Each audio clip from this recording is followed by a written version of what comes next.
Hey everyone, welcome back to Cody Tarot. I'm your tarot reader, Cody. In today's pick a card, we are going to be doing the future of your relationship. So this is for my people who are not single. I just posted this single reading recently, maybe like a few weeks back, something like that. And I want to get one for all of you who are in a connection or in a relationship. Maybe you just started your connection. Maybe you've been in your relationship for a while. If you are concerned about where this relationship is heading or want to know where it's going, this will be the reading for you. So we have 5 groups in front of us. The way a pick a card works is you're going to select one of these crystals that represents a certain group. In the timestamps of the video, the group and crystal is associated with the timestamp. You click that timestamp of the crystal you select and it'll fast forward you to your reading. So without further ado, let's get started. I'm going to show you the crystals one by one and then we will get into the reading. So group 1 is the Tangerine Quartz. This is group 1, Tangerine Quartz. Group 2 is the Tiger Iron. This is actually a mix of, I believe, Tiger's Eye, Red Jasper, and Hematite. And then we have for group 3, the Septarian, also known as Dragonstone, or I think that's one of the names for it. Then we have this Titanium Kyanite. That's group 4. And last, group 5 is Prehnite. That's group 5. So without further ado, I'll get right into the readings. Remember, if you need to, pause the video here if you need some more time to select your crystal or to access your intuition.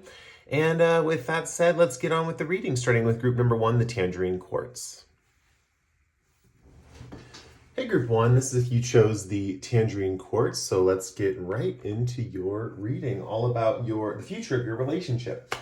Okay, so let's get a animal oracle card to represent you guys watching this. So what animal oracle card will represent group 1 and how they show up in their relationship? And we have fish. And let's get another animal oracle to represent how your partner shows up in the relationship.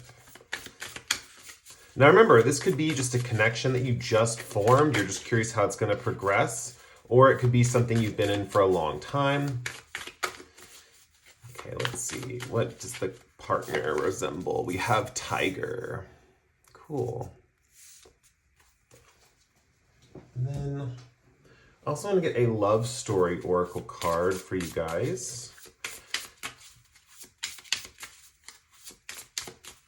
And we have guarded, okay.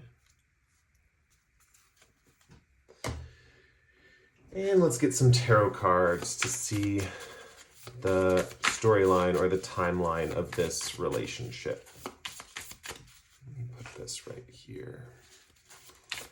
Get the storyline or the timeline of this relationship. Let's get the side of the story for group 1 and who they are. Okay, let's see. We have the Moon reverse, we have the 2 of Cups, and we have the 5 of Swords.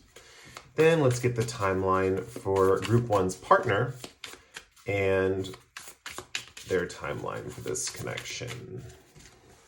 We have 5 of Cups, we have King of Pentacles reverse, and we have Ace of Pentacles upright.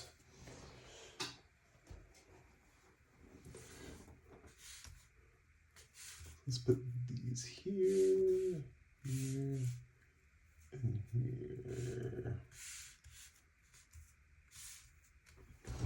Okay, let me try to move these up a little bit. Okay. Oh my gosh, long sleeves and a reading. Just hitting all the cards. Okay, so let's get started. Okay, let's get into it. I was looking over the cards, not getting like crazy amounts of information for this reading, but overall, I think I'll probably get more as the reading progresses. Okay, so let's get started. First, we have you guys, the fish. So this is just a little energy check-in. If you relate to this energy, this was probably your reading. I'm gonna read your partner too a little bit in this intro. Your personality is represented by someone who is kind of slippery. I feel like people can't catch you easily. The metaphor of like a fish slipping through your fingers and going back into the ocean or to the lake after it's been caught kind of reminds me of this kind of energy. It's very Piscean in a way. I think that in the past, before this connection, certain relationships, people felt like they had you or they owned you or they felt like you were theirs and you just kind of slipped away. Like if things got crazy, there was a feeling of slipping away and kind of escaping the situation unscathed. I think you guys are good escape artists in that way. I also think you guys have a very particular intuition. With the red moon here, it indicates that a lot of your intuitive insights come from the earth or a sense of groundedness. So, for example, you might hear messages in the wind, or you might, anything with nature could be really significant as far as like how you're receiving messages. Now, the fish is a water creature, so I do see you guys are deeply intuitive. This makes me think of like earthly realms and elemental things, and it reminds me of water being an element. So you guys might actually get you might get downloads in the shower, or you might just feel better after a shower. Your intuition might be clearer after you take a shower, or you go swimming, or you go by a river or something like that. I'm seeing like elements of water and the way they move could be significant for you. Like you guys might think of your life as just floating downstream. You might have this kind of aspect of thinking like nature and life is like a river and you just need to float downstream, something like that, like an easy go, easy come kind of vibe. Also, I do think you guys have an affinity for water in a very real, grounded sense, which means like very viscerally you enjoy water. So swimming pools, ocean, rivers, lakes, taking showers, taking baths. For some of you, you are very indulgent with your baths. Like you really want to be in the bathtub with like some lit candles and good music. You just really soak in that energy of that water energy. Those are some physical things. The fish also kind of reminds me of like forward movement, like never stopping, like kind of constantly going. And it's interesting, I got this metaphor of floating downstream. It does feel like you guys have a natural flow into things and into the universe where you can constantly be moving, but it feels very comfortable. It feels like there's no forcing, right? It feels like you have a very unblocked energy. It doesn't feel like this kind of stop-start energy. It feels like this kind of constant flow into the future and into your environment, into space and time. And you guys feel like you're on this kind of like path. You might even feel like things at some point are like predetermined, or you feel like there's like inevitabilities in your life because you're so in the flow of your life. You kind of can see, it's funny you're watching a tarot reading, you guys can probably see a little bit clearly the future, just like a tarot reader could predict it. You guys have this vision of kind of seeing where things are going to head, like where things are going. Just by the pure fact that you can kind of like, it's like you can sense it all around you, especially if a fish is like totally submerged in water. So it's like this awareness of like the watery world or the intuitive world constantly around you. But like I said, this is a red moon. So I do feel like you guys are also very grounded. I feel like you guys make sure to stay grounded at all costs, no matter what the situation. And it really helps you stay focused. It really helps you stay in the flow with the earth and the rhythms of the things going on around you. And it really helps you give that kind of like downstream feeling without feeling out of control. You guys never feel, because of your grounded nature, or when you do get grounded, I feel like you guys never feel out of control in life, or there's a feeling of being grounded but still being in the flow of life, something like that. Now your partner over here with Tiger here, they are considered predator animal, and so I feel like with fish here, you're more of like a prey animal. So I feel like in the initial stages of your guys' connection, they made the first attempt, like they're the one who asked you out. I do also think with fire and water, this energy was a little awkward. It's like the way they asked you out was a little awkward, but you were attracted to them, so you said yes anyway. I think this person asked you out in a way that was like too impulsive or too spontaneous, and maybe you guys were expecting a more grounded approach, or maybe this person had a really strong sexual approach right at the beginning, or a really strong kind of like fiery energy at the beginning of the connection. And so that kind of clashes a little bit with watery energy, because water energy is very like empathetic and really in tune with like emotions and feelings, and water types can be kind of sensitive. But I do see with this red moon here, you were grounded enough in this situation when you met this person that their kind of like immediate moves towards you didn't bother you as much, even though it could have been very tense, right? Because we do have those conflicting elements here. We have a square elemental thing. And this is kind of one of the things, it's a, what's it called? It's an homage to your maturity. I guess you could say it's an homage to your maturity, because this relationship almost wouldn't have gotten off the ground if you didn't have this maturity in the beginning. And I'm definitely seeing that, like in the beginning of this relationship, you guys watching this, group one, had to play the mature role is kind of what I'm seeing. Because this partner, even though they're very initiative taking, and even though they're very powerful, I feel like your partner's very powerful, like either very strong physically or very much a hard worker. I definitely think your partner is more the type to go after what they want, and especially in bursts of energy, where you guys have this kind of like even flow. I feel like your partner kind of sets up life where it's like for a couple months, they're like really focused and working really hard on achieving their goal. And then for like another month or so, they're like lying in wait and they're like looking for a new prey. They're looking for a new goal to pursue. This person's eyes, the tiger's eyes, are giving me very like a sense of intensity. I think your partner has intense eyes, or they make intense eye contact with people or you. Also, I want to point out another thing too between you and your partner. Your partner has a moon in their third eye, and you have a moon right behind the fish energy. I do think it's almost like with the moon and the fish, like you can see your partner's mind around you at all times. This is kind of how you knew this person was coming into your life, is because you would get signs from the universe about their personality or their interests that didn't make sense to you at the time. And then when you met your partner, it was like, oh, that's what that is. It's like a sign for my partner to meet my partner. So that could be something, especially if you're just getting into this connection and you're meeting this person and you're talking to them and you're exploring the relationship with them. It might feel very faded because it feels like a lot of things you've been experiencing in your world are represented in this person's personality, you know? So for example, maybe you have been seeing like ice cream cones everywhere you go. And then when you meet this person, it's like, whoa, like they just love ice cream. Like, have you seen them like eat ice cream? Like they love it. And maybe you guys don't really have a thing for ice cream, but like these signs keep showing up about eating ice cream. And you're like, okay, what is going on? Like, I don't even like ice cream. So that's kind of an example of what this could be. You're just seeing things in your outer reality that don't reflect you necessarily. And that's kind of more of like a confusing thing, because I know in modern spirituality, we really believe, or a lot of people believe, that the outer reality reflects the inner reality. And there's just kind of no doubt about that. Like whenever you think something, the outer reality is going to reflect that and vice versa. I do tend to think it's a little more complicated than that. And in this way, it is representative of seeing signs in your outer reality that represent the physical person that you're with. So you guys, now that you're in this relationship, you've kind of already been through that. That's another sign this reading would be for you, because you kind of got intuitive hits about this person before you met them.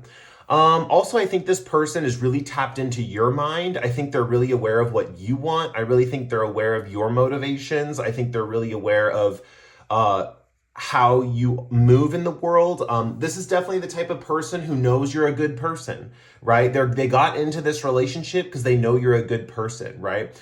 This person that you're with, the tiger person, I do see them as more sexual. I do see them as initiating sexual activity. I do see them as initiating the physical activity in the connection, but I also see them as very empathetic. I think this person is very aware of the motivations of other people, what other people want, and kind of like their inner desires is kind of what I'm seeing. This person could have awakened your dreams when you first met them, or they're going to in the future. There could be a vibe of them awakening your dreams. With guarded, this is kind of the energy I'm almost seeing in the present moment. I think you guys are nervous about this person.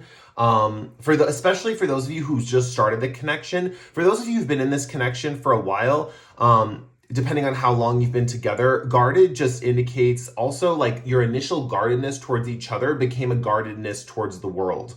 So it does kind of give this united front vibe where like at first you guys were kind of nervous about each other, but once you got closer, you were like, okay, now we're nervous about the world. And that is kind of represented here.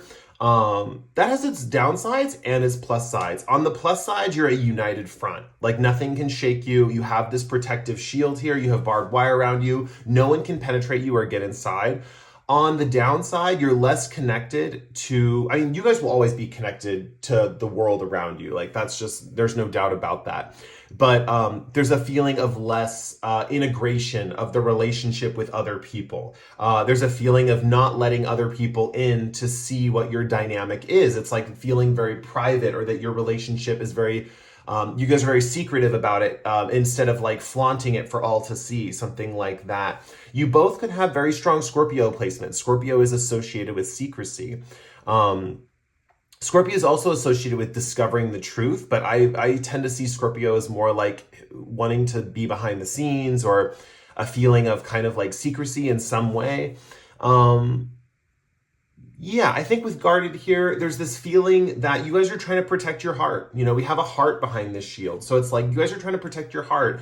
Once you realize that the other person is safe with your heart, and that you guys have this ability, once you guys break down those walls and you test each other really effective. I feel like both of you do that thing where you test the partner. It's like you're both like checking for cracks. You're both checking for little things or barriers, or little red flags. I guess you could say you're looking for red flags. Especially if you've just met this person. For those of you who've already been in a connection with this person and it passed this stage, I'm not saying all of you will get past this stage. This reading could just end at this stage if you never let them in, or they never let you in, or you realize they're not the right person for you, as far as like little other things that go beyond this reading that could hurt you in the long run. Because guarded represents that this person and you both have to open your heart. And it has to be a two-way street, which means you have to open your heart and they have to open their heart. For those of you who are in a more long-term connection watching this, you have already done this, and it was worth the effort. It was worth the time, because it feels like you guys have this united front. It feels like your hearts are unified in this moment of watching this reading. And it does feel very much like, even though you're kind of blocked off from other people, you don't let too many people in. How do I put this? You guys feel strong with each other, and the love is very enduring. If you're not that concerned with integrating with the rest of the world, or having a bunch of friends as a couple, or being that couple that always shows up to parties and stuff like that, this is going to be a great connection, especially for those people thinking about getting into this connection. If you don't really care too much about like social activities, or, you know, for those of you who kind of want a more public relationship, this might not be a good connection. I'm just going to put that out there. But for those of you who want that kind of united front, like almost like private moments together, this could be a great connection for you guys. So let's get into the timeline of the situation. A lot of this I'm seeing, well, I'm going to give a cursory overview for some of the cards real quick. The message that I was getting right away when I started this reading, this is giving strong vibes of, how do I put this? It feels like on one hand, one of you wants children. I am thinking it's you guys. One of you wants to take it to, this is for those who are in a relationship have been in a relationship for a while. One of you wants children. One of you wants to have an experience with like creating a child or having a family. And with the tiger person here, this person is hesitant. They're concerned about their ability to be an authority figure. This does go back to the initial meeting where you're more watery, they're more fiery. I think the tiger person feels like, it's not a freedom thing. It's just that they don't feel like they're responsible enough to take care of like a younger person, is kind of the vibe that I'm seeing. Especially with the King of Pentacles reversed, it's a feeling of not being responsible enough to take care of a child. So that's just one message I want to talk about right away, because it's the first one that came to me. The tarot cards are going to reveal a lot more about this connection and how it will play out. But overall, I do think there's this energy that kids might be on the table at this current point, and you guys are checking in to see how the relationship will play out, especially if you have children, how the marriage will play out, something like that. That's for those of you who are in a long-term connection. For those of you who are in a short-term connection, this reading is going to be more like the far future. You can think of it that way, because I am seeing most of these tarot cards are for people who are in the more of like they've been together for a while. But also, I want to point out there will still probably be messages for you. I'll try to identify them as I keep going. So initial meeting with both of you guys, when you guys were courting, when you guys were figuring each other out, when you guys when you were letting your guards down around each other, I think with this moon energy here, I think this you guys, right, were really like receiving a lot of information, whether that's from the universe or your partner in general. I think there were certain things being revealed, and that was a very fun process. So for example, with guarded here, I feel like as you guys released your guard around each other, with the moon card here for you guys, group one, you were feeling very much like this is really cool. Like I'm revealing a lot of secrets. Like I'm seeing things about my partner that are being revealed to me. And it almost feels like it's interesting. It's like the metaphor, this doesn't make sense, but I'm just going to say it. The metaphor I'm getting is you're draining the ocean. It feels like there's this big ocean that you need to kind of drain out of your partner's energy, and you're kind of draining this ocean. And it's interesting because I feel like you guys are feeding off the watery energy, right? With Five of Cups here, your partner is kind of dumping all his sorrows into you, is kind of what I'm seeing. It's almost like this partner feels this solace in being able to express disappointment or dissatisfaction. They feel able to express their depression or their feelings and be able to release it into you guys. And because you guys are a water energy, I do feel like your empathy is very connected to this person's inner feelings in a way where even though they kind of could be pessimistic in the beginning of the connection or have more of a downer kind of vibe, you guys are really reactive to it, because with this moon here, you see it as all these secrets being revealed, right? You see it as like, wow, I didn't know they had this to them. I didn't know they had this to them. That's kind of the bonding energy I see in the beginning of the connection. It can also be an energy that lasts for the rest of the connection in a specific way, where when this person is feeling down on their luck, when they're not feeling like their fiery self, when the fire has dimmed, they feel like releasing some of that energy over to you guys, where you guys kind of feel like you're getting a clearer downloads, right? It's almost like the more they complain, the more your intuition is sharpened. That's kind of the vibe that I'm seeing here. It feels like if you were confused, like, for example, the vibe is if you guys, group one, are ever confused about your relationship, your partner, life, it could be just confusion in life, your job, whatever. If you're feeling confused about your direction, the issue is that your partner needs to vent.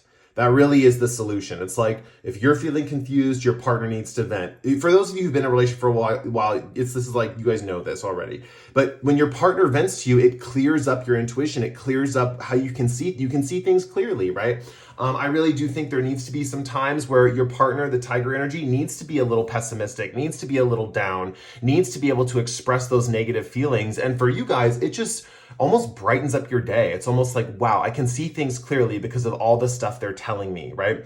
It's a matter, like, I got the metaphor for draining the ocean because this woman is drowning under this moon. And I do see the vibe of like draining the water out of this body of water so she can finally breathe again.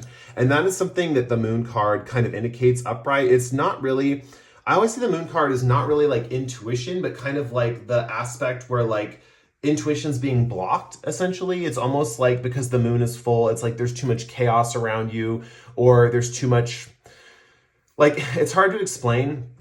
But the main thing that I'm getting, I'll just point this out, is like secrets are being revealed as soon as your partner vents to you, and you're able to utilize those secrets in your life. So you're less confused, right? You don't feel as confused as you did before because your partner's letting out some of their dissatisfaction. More of the current energies that you guys could be in right now, especially those of you who are married to each other, or not even, some of you are married actually, but those of you who are in a kind of longer term connection. With Two of Cups, I think you guys are very happy with the connection. I also think like you really feel at this point in time like this person's a soulmate, like you're really truly meant to meet them. I do feel like you guys feel very merged with this person. And I do think children are coming up because I'm reading the King of Pentacles reverse as this person being fearful of being a father. Like with the Two of Cups, I think this is very mutual, right? I do feel like you both feel really connected. You feel like soulmates. But the question is coming up, like, do we want children? And I feel like you guys on one hand are like, of course we're going to have kids. Of course this is going to be like, we're going to be a big family. And our relationship is so strong. Why wouldn't we want to bring more people into the world? Right? But with this person over here, they have a doubt about this King of Pentacles energy. And it might even be because they maybe haven't expressed this yet, is kind of what I'm saying, that there still needs to be a bigger conversation where they express their dissatisfactions about having children. I feel like that would clear up a lot of confusion for you guys in this department too, if you are feeling confused about that because of that dynamic between both of you. But overall, this person is just having a little bit of doubts about, and maybe they've already expressed this, honestly. Maybe they've expressed this, and maybe even though they've expressed these doubts, you still see things clearly. You're like, the confusion is cleared. I know we're going to be good parents. That's all there is to it. But they expressed these doubts recently, or they're about to express these doubts, something like that. There's a vibe of that kind of, you guys are right in this energy, so I don't know what it is. But with King of Pentacles here, they're worried they're not going to be able to be a practical influence in the family. There's a feeling of not being able to provide, like with wealth, money, resources. There's a feeling of not having enough knowledge about parenting to be a good parent. I feel like this tiger person wants to be prepared, right? They want to do all their research before they attack that goal of theirs. And they're kind of thinking like, I don't know how to be a parent. I want to do the research. This is where it kind of gets interesting, because I feel like if you guys have this faith that you guys would be good parents, and they have this fear, maybe something that was discussed was like reading parenting books or getting knowledge about being parents or talking to people who have children, something like that. But that is kind of coming through as one of the main things in this reading. That is one of the main kind of things that are being discussed right now, or the issue that's coming up. For those of you who just started this connection, this could be something that happens in the future. Just remember that this person does have doubts about being a parent. So for a lot of you, there's this feeling of, it's interesting. I do see this kind of blind faith you guys have because you're so close and you realize your relationship is so close and united that you're like, of course we would make good parents. That's kind of the vibe that I'm getting. But this is coming through just so you can be aware that your partner does have this kind of trepidation about this particular thing. And, they're just nervous about being that kind of like father figure is kind of what I'm seeing, because we do have the king here, which is more masculine energy. So whether your partner's a woman or a man, they feel like they would have to play that fatherly role, the role of guidance, the role of wisdom, the role of teaching life's lessons, stuff like that. Now it's interesting because I do see with the Ace of Pentacles and the Five of Swords, Ace of Pentacles reminds me of like your first child or your first pregnancy or like having a kid, right? And with the Ace of Pentacles, I really do see that, like, it's so funny. Oh my gosh, this is so dirty. I'm getting the metaphor with the Ace of Pentacles, like they're presenting you with the seed, and it feels very like not religious, like sacred. Like it feels like this sacred thing. I do think like the night of conception of your child. Sorry, this is getting really like graphic. I'm sorry, guys. Apologize ahead of time. But this is how the messages are coming through, so I'm just going to relay them. I think at the night of conception, it's going to be either very romantic, it's going to be very sacred. There's going to be candles. It's going to be very and it's going to feel very fated or serendipitous is kind of what I'm saying. The night that you guys conceive your first child, it's almost like you guys needed this very special moment to create a child. I feel like maybe if you guys have been trying, or you start trying and you just if you try to make it this thing where you're like trying to conceive every single day and you're like putting in the time and you're like, oh, I'm ovulating right now, so we have to do it now. If you rush it or make it this thing that becomes a job or work, or like you have to do it, it's like you guys can never get pregnant. That's kind of the vibe that I'm getting. But if you guys make the moment special, if you do it when the mood strikes you both, it's like when both of you are filled with romance for each other, you like set up a special date night, you come back home and have these beautiful candlelit dinners, or like have candles in the bedroom or rose petals on the bed, whatever you guys are into to like really set the mood. Maybe there's certain lighting you guys use, stuff like that. But with the Ace of Pentacles here, that's the kind of energy that could really bring a child into this world. That's kind of the vibe that I'm seeing. I do think what's funny with the Five of Swords here, I do think there's a feeling of once you guys get pregnant, there is a feeling of having headaches.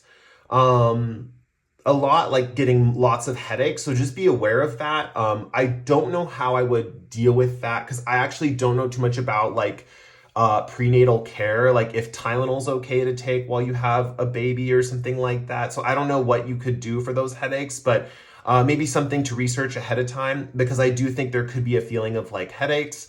I do think also when you are with child, or when you are kind of pregnant, and I do see this kind of as like you guys as the woman and them as the man.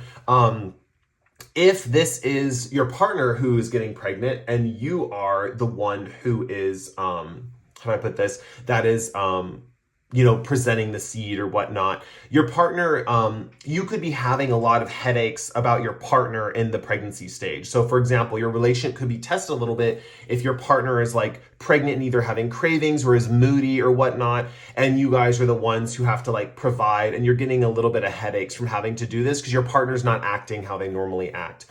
But the main message that I'm seeing is you guys will be having these headaches.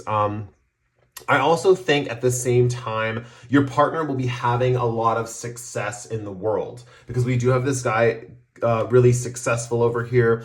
I do think there will be a lot of times, this is no indication of the marriage by any chance or how hands-on your partner is going to be with the children, but I do think during your pregnancy, your partner might be a little more absent than normal. And I think you guys set this up. I think it's mutual. I think you guys know this is going to happen, but it looks like your partner's life, career-wise, is kind of getting a little busy, or like they're getting a little bit of success in their life.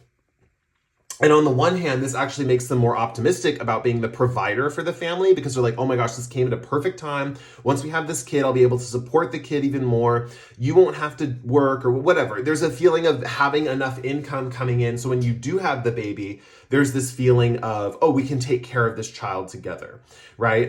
But yeah, just a little heads up, you might be feeling a little more isolated. You might be feeling like your partner has like left you high and dry. And that's the extreme. You might feel like 2 days out of your 9 months of pregnancy where you feel very lonely and you need your partner, something like that. Otherwise, I do see you guys being kind of self-sufficient in this pregnancy.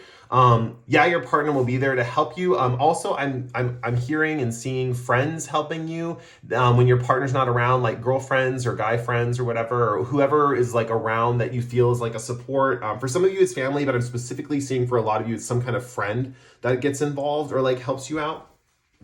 With Five of Swords here, there's the feeling that like intellectual activities are going to be your friend when you're giving birth, right? Intellectual activities are going to be your friend. Reading books, listening to stimulating stuff on TV, all this kind of stuff, like reading knowledge.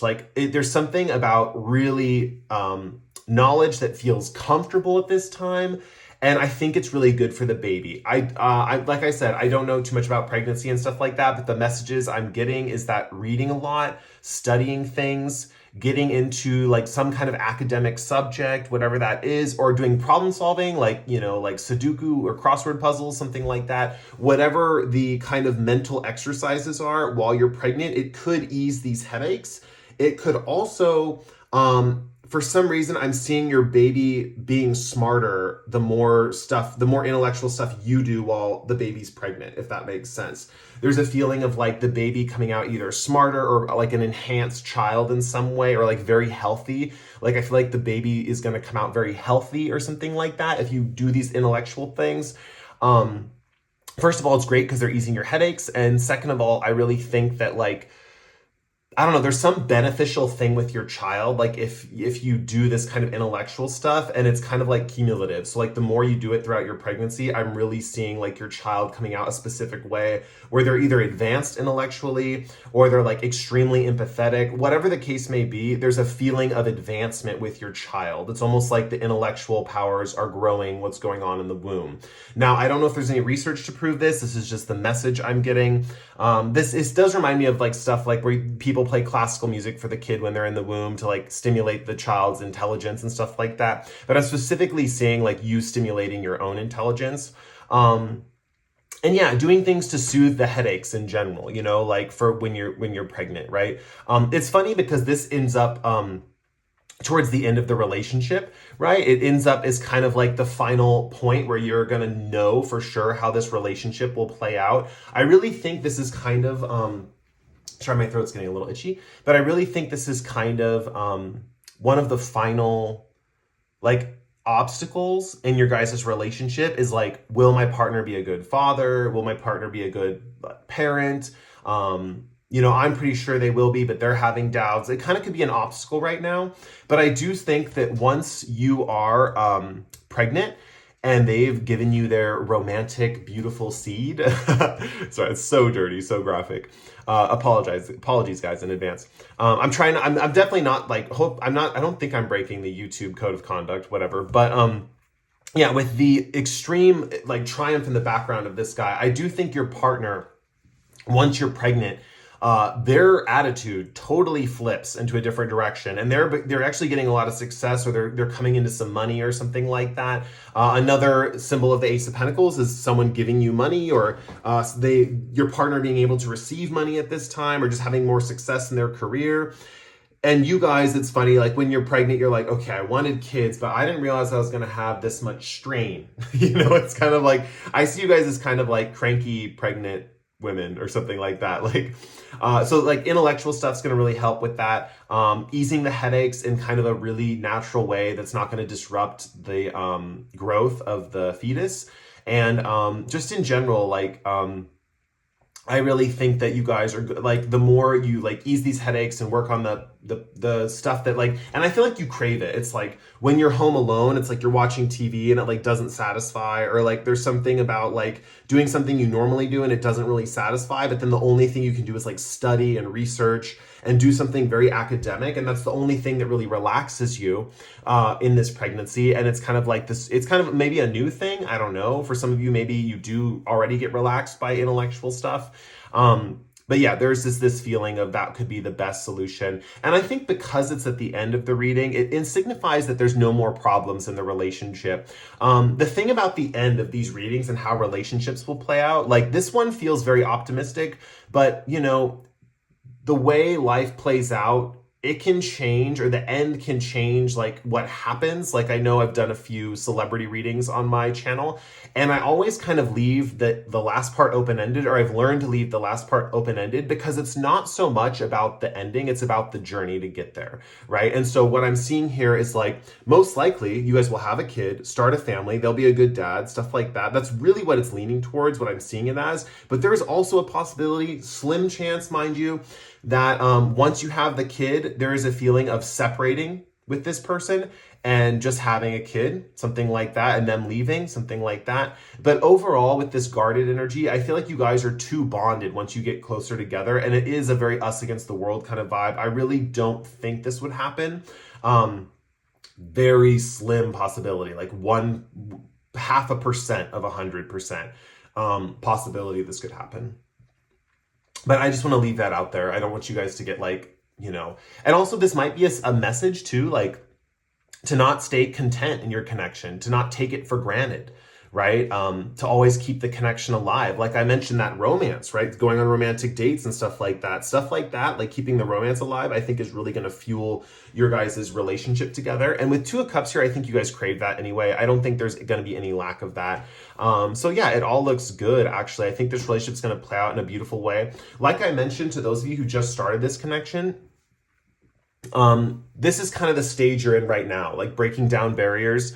There will be another person, if this person doesn't work out and you just started this connection, that will come into your life. We do see that with the Two of Cups here, as far as like for you, those of you who just started a connection, you will like kind of soon, there will be a reveal of like a person that really will fit if this person doesn't, if you guys don't get close in that way. But if you are getting close, you feel like you're breaking down barriers, you guys are feeling more bonded to each other in this connection, that's a really good sign. I really do feel like that could be a big, what's it called? I want to use the word foreboding, but that has a negative or dark connotation. Future-oriented sign that this relationship will play out in a very positive way, and it could be a very long-term future kind of like thing about this relationship. Anyway, thank you guys for letting me read for you today. It was an honor. It was a pleasure. I'm very happy I got to deliver these messages for you. One thing I would like to say before I go is if you really want to support the channel, or you want to help this channel grow so I can reach more viewers and get more subscribers, all that stuff, you can like or comment below. That would really help. If you feel like readings like this will benefit you in the future, you feel like you want to see more of these and you really resonate with this reading, please subscribe to the channel. We'd be happy to have you. Yeah, with that said, I'll bid you guys adieu. We're going to move on to the next group, and thank you again, and bye. Hey, group 2, if you picked this tiger iron, let me show you that one more time. Let's get into your reading all about the future of your relationship. So, let's start with an animal oracle card. This first card will represent you guys and how you are represented in this connection. So, let's see.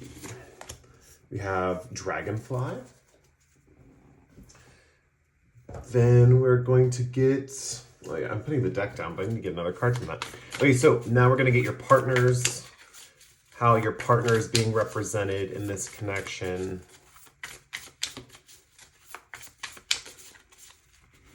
Let's see, we have Hummingbird Spirit. You guys have the same, you're both air elements, which is cool. Let's see.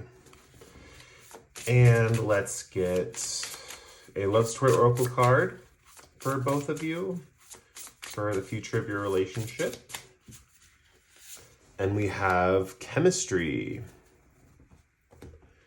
And now we are going to pull some tarot cards, 3 on your guys' side for how the relationship will progress for you, and then 3 on their side for how it's going to progress for them. Let's see, we have Queen of Wands in reverse, we have 7 of Pentacles, we have Knight of Cups. I'm going to do another shuffle for their side. And we have for them, we have Hangman reverse, we have the 3 of Pentacles upright, and we have Judgment in reverse. Okay. So I think we can move these up a little bit.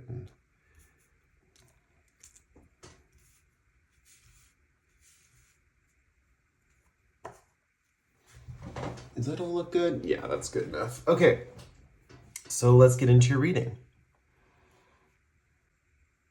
Okay, I think after looking over a lot of this stuff, I'm seeing a lot of connections already. So I do want to start with the animal oracle cards, just so you know if we're talking about you guys or not. So you know ahead of time. I'm not wasting your time. You can click off the video if it doesn't sound like you, that kind of thing. So let's get the first thing I want to point out, because it just stuck out to me right away, is we have the 2 air symbols here, the symbols for air, which kind of shows me that you guys are kind of very similar. Like, you have a lot of similarities already. Like, there's a lot of things that you find that you have in common versus things that make you different. This is not really like an opposites attracts kind of vibe.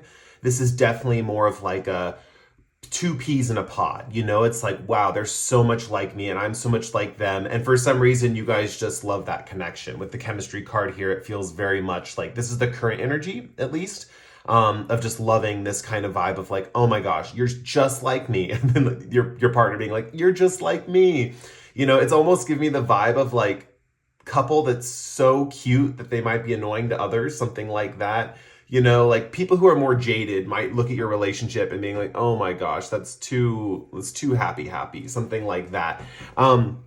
Overall, though, it's interesting because that implies that you guys are both extroverted in some way, which is not the case. I see with the Queen of Wands reversed and the Dragonfly card that you guys yourselves watching this are more introverted. I do think you are excellent communicators with that blue triangle behind the Dragonfly. I think you guys have an ability to communicate very effectively and be able to express your feelings and your opinions and your viewpoints and speak your truth, right? I'm really feeling that you guys can speak your truth really easily. It's just that you are more reserved. I think you decide and choose who you share that truth with at any given time. And with the Queen of Wands here representing all these little candles around her, representing like little lights of inspiration of people she's inspiring and stuff like that, I think you guys first of all, I think you keep your circle closed, right? And I think you want to inspire people, but at the same time, your inspiration, how do I put this? It's not necessarily for the masses, right? There's a feeling of that, like, I wish I could inspire like large groups of people, or I wish I could inspire this whole city to believe in what I believe, right? But I'm being told that like, it's not the amount of people that you inspire that makes the difference. It's effect on a person's life that you inspire that makes the difference.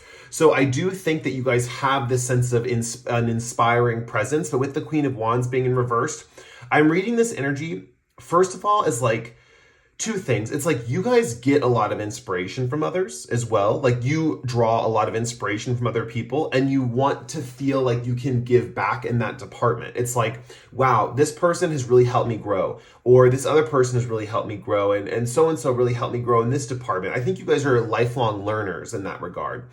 But with the Queen of Wands in reverse, it's indicating that you want to share that inspiration with just a few people to really get what you're talking about. It's almost like you, even though you share your truth, maybe people, and you're very eloquent in your expression, people might understand you in a way, but they might not fully absorb the information, is kind of what I'm seeing. That's the word that's coming through to me, is absorption.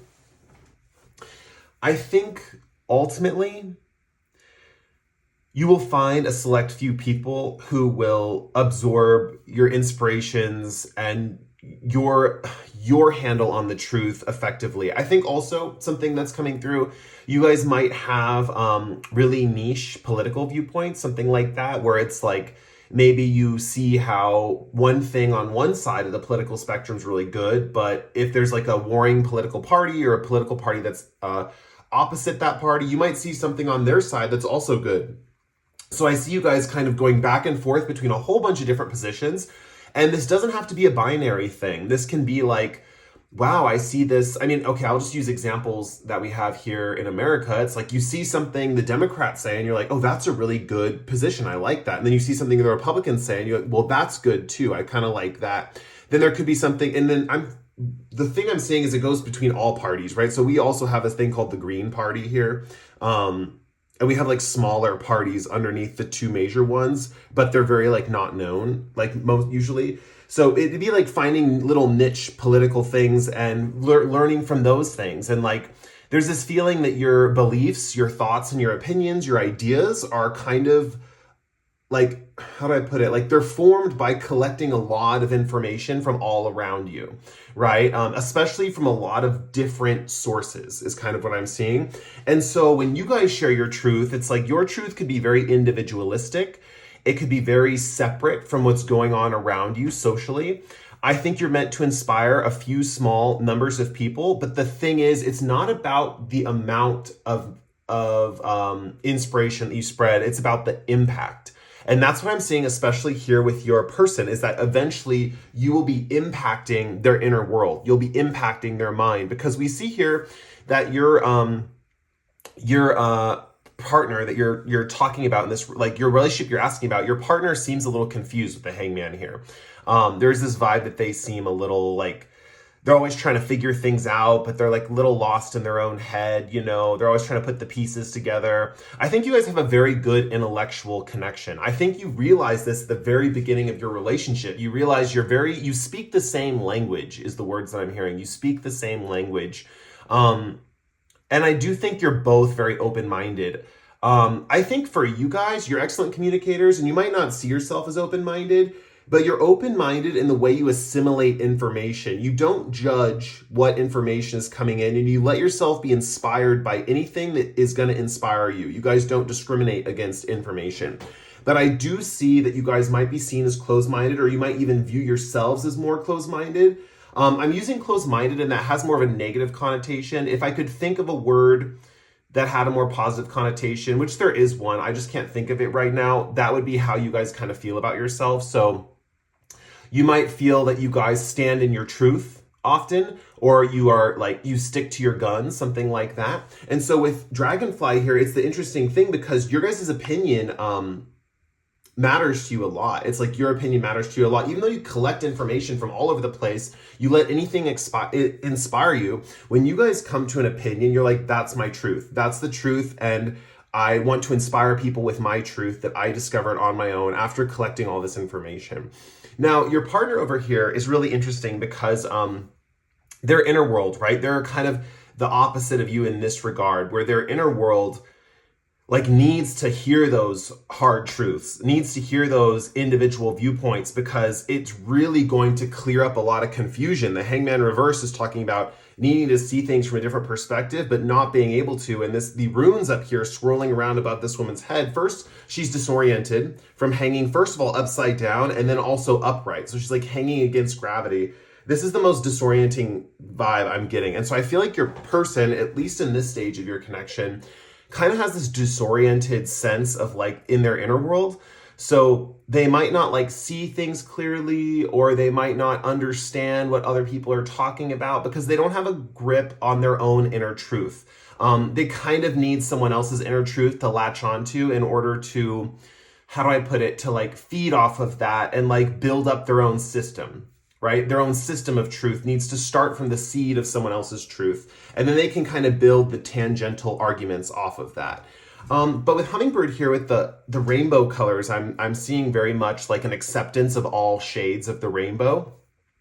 Also, whenever I see rainbow, I do have to, that always reminds me of LGBT community. So your partner may be, this might be an LGBT relationship. Take that if it resonates. It also could be a situation too, where we have the blue in the dragonfly, which is giving me a singularity of color. And then the hummingbird's giving me like a more multicolored thing. So it could be that you kind of have like a specific taste in like your partners. Like, I like this type of person. I only want to be with this type of person. And it might be physically, it might be intellectually, whatever the case may be. You guys have a particular taste and you stick with it. It's not like you're like, oh, I like all people. It's like, no, I know what I want and I'm going for it, right? Your partner, on the other hand, or the person you're getting, like the relationship's happening, right? The connection's happening. With Hummingbird here, they could have been all over the spectrum, right? Like, this person could have dated many different types, right? They're exploring all colors of the rainbow, right?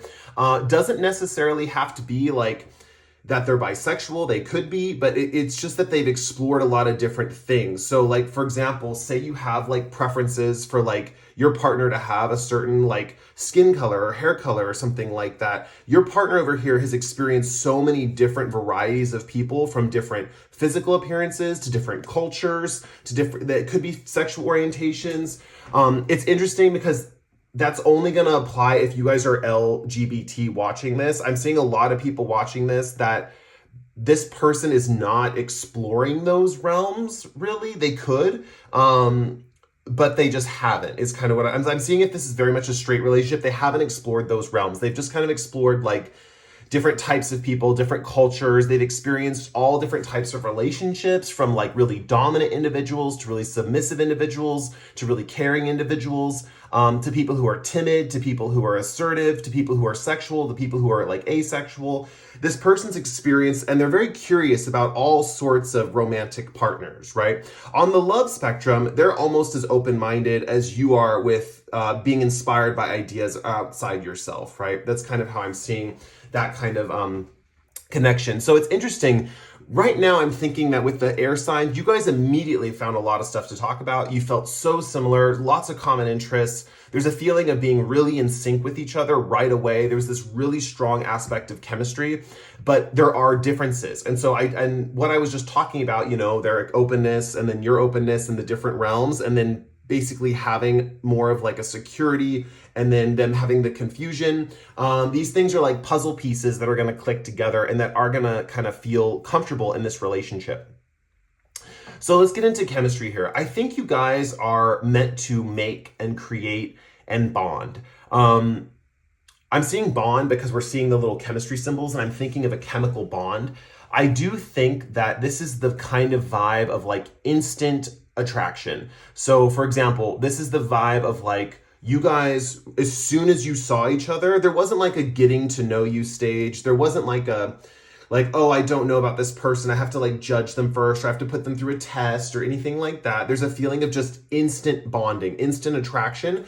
It's like two people who look at each other from across the bar, walk to each other to the middle of the bar and just be like, hey, you want to go out with me? And the other person being like, I was just going to ask you that. Like, this relationship started so easy. That was just a metaphor for how your guys' connection started, but it feels like it just started so effortlessly, and it feel like it was very instant. This feels very much like they approached you, you instantly said yes. There's like no doubt in anyone's mind about this connection. Which is great for first encounter, because it shows that like there's no hesitancy, especially about things that you see when you first meet someone, like their appearance or their personality or how they're dressed, stuff like that. It was like very much clicking right off the bat with both of you.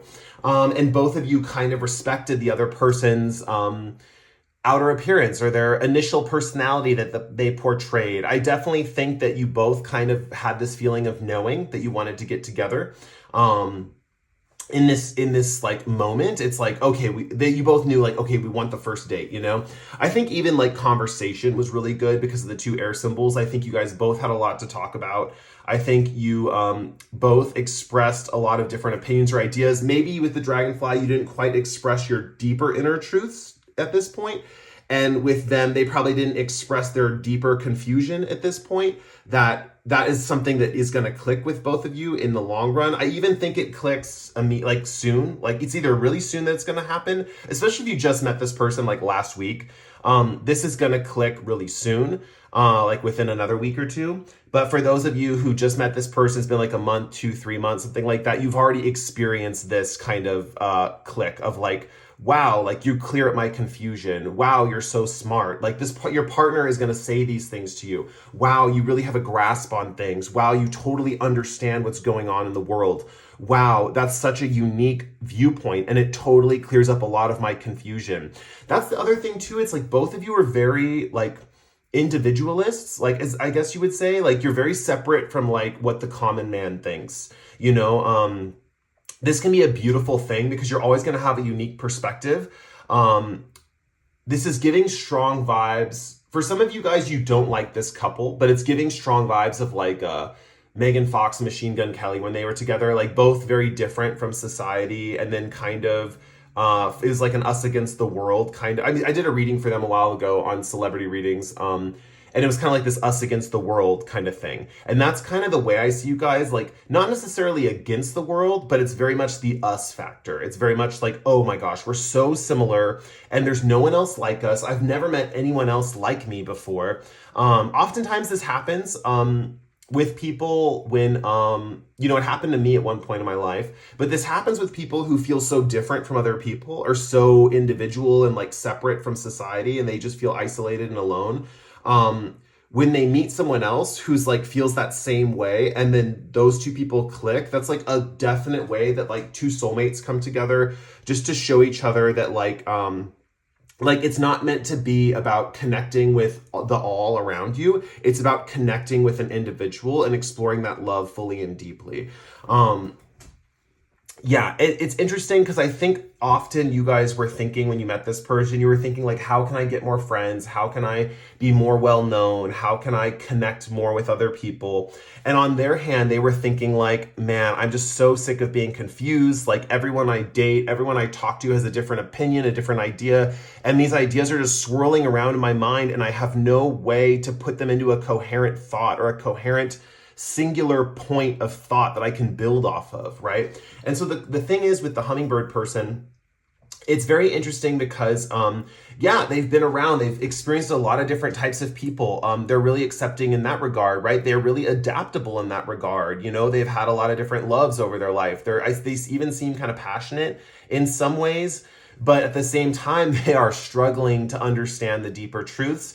And, whenever they ask someone about these deeper truths, the people they have been in relationships with, had a specific truth. But like I said, it was something connected to a larger conglomerate of information. Like they might ask someone for a specific truth in one group of people, like a political party, and it would be just it would just be a truth that whole party would share, something like that. They would ask someone else for a truth. Basically, they can't put the pieces together to create the singular truth of how like reality is.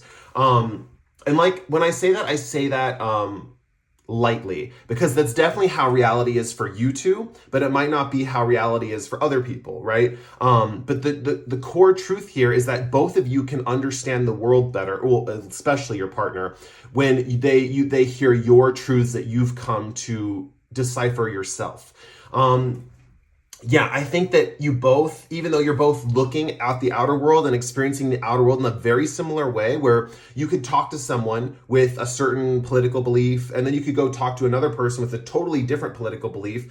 You both are collecting information in the same way, where you are very open to all these other opinions and you're open to hearing everyone's perspective and you assimilate it and you come to a deeper truth. They are doing the same thing, exploring different perspectives, assimilating them, but it confuses them. That's where the synthesis comes in and the chemistry comes into play. That's where the deeper discussions come in. And I do think most of these discussions will be happening when you're alone, when you're like away from the social situation. That's why I do think you guys need to spend some time alone every once in a while and recharge those intellectual batteries by discussing things and talking things out and having a conversation. I do think in social situations, you two are both more listeners. And I'm hearing like, that's something people really like about you, but there's often times where you two in social situations, especially in the beginning of the relationship, you guys have a hard time keeping your hands off each other. Like, I definitely think you're the types that, you get a little carried away in public because, your partner's so sexy and you just want to, hug them or kiss them or like rub them or hold their hand or something like that, or like dance dirty with them on the dance floor. Like, there's this feeling of like being so cute in public. But some people like not, like appreciate, like I feel like there's a feeling of, dirty looks from many and then like spoken admiration from some. That's the words coming to me. So you might get a few dirty looks from people when you guys are being too like lovey-dovey on each other, because people like some people just want to hate on love. Some people would just want to hate, especially if it's a very pure form of love. People just want to hate on it.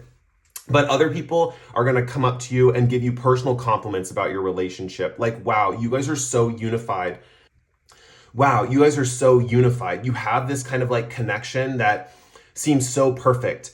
Some certain people are going to be able to see it. People who are tuned into that vibration of love are really going to be able to see it. So let's get into the rest of the reading. Okay, I think soon after there's this breakthrough of confusion. There's a few things here. Like, I think with you guys, with the dragonfly energy, you're going to feel very blessed that you have someone you can share your truth with, and you're helping people with your inspiration. You're helping people with how you inspire them to think and how you inspire them to get clarity, right? Might not happen for everyone. Your inspiration's not meant for everyone. It's meant for a select few people who you're meant to really expand and grow with. Sorry, guys. I'm trying out this new throat spray when my throat gets itchy and stuff, because I really want to do longer readings for you guys. Sorry, this is a side note. If you've been on my channel for a while, you'll know this little transformation I've had recently. But my energy levels are up, so like I'm trying to do longer readings. But the problem is my throat gives out like halfway through. So I'm trying to I'm using this throat spray and hopefully it works. So with 7 of Pentacles and 3 of Pentacles, let's get into that. With 7 of Pentacles, I see you taking some time to grow things in your life. Whether that is projects, financial projects, there's a feeling of just growing things. Growing things could be anything, like growing plants in a garden, tending to children, whether it could be your own children or nieces or nephews, something like that. But tending to the growth and development of either your plants, your animals, your children. I also think there's a feeling of wanting to save for the future and wanting to tend to the wealth that you have. Something with your partner's energy for their connection when you're going through this too. You're both going through this kind of Pentacles energy. And it's interesting because this is kind of like the vibe of like the chemistry and the love and the instant connection, the similarities, just finding someone who truly gets you and you truly get them. But I do see this time period where you're both becoming a little more practical, right? Your partner is actually really integrating with other people and becoming a better team player, right? This inner truth that you've given them, it actually makes it so they don't get confused in work environments, collective team work environments. I feel like they're already a good team player, but it's just that they're going to have that same exact teamwork with less confusion, right? It's like when someone says something to them or gives them an idea or something like that, they're adaptable anyway. They would just be a good team player, but they're going to have less confusion. Like, okay, I kind of see where this is going or where you fit into this piece of the world, that kind of thing. So they're going to be focused a lot on teamwork with the 3 of Pentacles here. And I do see this interesting thing of a man, woman, and like a young girl. And it's reminding me of like family projects and family creativity. I do think that with the growth here, right, and this man tending his garden and growing this plant and this creative project, I think this is a similarity between you both at this time, because we do have you both in Pentacles energy, which gives me this vibe of like a sync up, like synced up in the energies. So the way I see this is just like both of you getting really focused on practical stuff. I think that also there could be something in your astrology chart. I like to point these things out. I'm not definitely by no means a master of astrology. Someone asked me if I'm going to do astrology videos soon. I don't think that's going to happen. Maybe one day, but the one thing I'm seeing though is like you guys could have a very like trine kind of element, right? Where like there maybe you have a sun, moon, or rising that's both in an air sign. So like when you guys are having transits through like your different signs, they're always in the same house. They're always in the same element, right? That's kind of what I'm seeing. So you could be having a lot of transits through like earth sign placements or houses that are in earth signs. So you're going through this like earthy energy together, this very practical, stable kind of energy, which is interesting because you're both dominant, like primarily intellectuals, like as far as your core energy goes. But I see you going through this kind of practical energy, and I see like really creative projects with other people. I do see you focusing on long-term goals. I almost see like this feeling of like your partner working on like the teamwork or the project, and then you doing kind of like the behind the scenes work, like make sure the company's growing, make sure the thing is like expanding in the right way, making sure you're nurturing the right parts. I do think you guys are more in charge of like trimming the tree of the proverbial project, right? Like trimming the tree or cutting off this aspect of the project and bringing this other aspect in, and like making sure the project gets enough water, or like making sure the correct amount of like money is being invested into the project and not too much, not too little. Like you guys take on a more like not efficiency, what's that, organizing role. You take on a more organizing role about this project and the growth, and you're kind of overseeing it, right? You're overseeing it, and I see you guys really focused on like the details at this point in your life, like getting really focused about the details, where your partner, on the other hand, is really focused on making sure everyone works together effectively as a team. They're really aligned with the project. This is giving me strong vibes where you guys get to take over a little bit of that practical side in this regard, and they get to have a more of expansive kind of energy.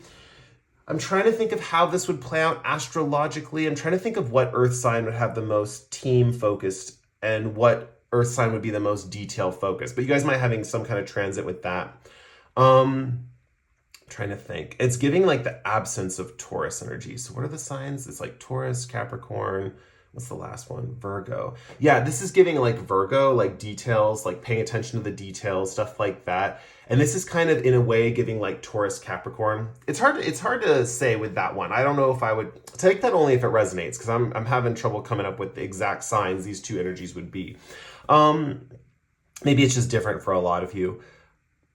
But yeah, let's see here. The kind of as you guys are coming together, right? As you're coming together and you're kind of solidifying your connection, I do see this really big realization for you guys watching, of like, wow, I can really be my true loving self with this person. Like you guys might not have realized it. You might not have thought that much about it, about how much you express love in your life or how often you express love in your life. But when you get to the point where you and this person are solidified and you guys kind of have this like stability in your connection, there's a feeling with the Knight of Cups here of like, wow, I didn't realize how much this person helped open me up when it comes to love. I didn't realize how much like I am a lover now. I don't realize I like I'm more romantic now. Like I am more concerned about like the nicer things in life. Like I'm more concerned about giving love. I'm more concerned about saying loving words to my partner.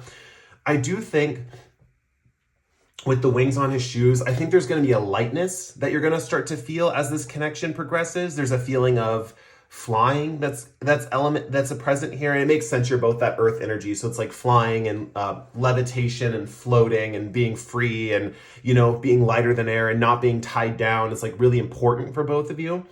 And I do think with the Knight of Cups here, it's just a feeling that you are able to express your love very easily, very succinctly, and that is just a bonding agent. Like your partner accepts that and supports you expressing love. Maybe other partners in the past, maybe when you've tried to express love, they shut down or they made fun of you for how you express love, something like that. I think this is very much a long-term effect of this relationship where when this, now I leave these relationships, the end point as like undefined. So it's not going to say like, you know, like, oh, you're going to break up or you're going to get married or you're going to be together until you die. Like this is just kind of the long-term effects of the connection, right?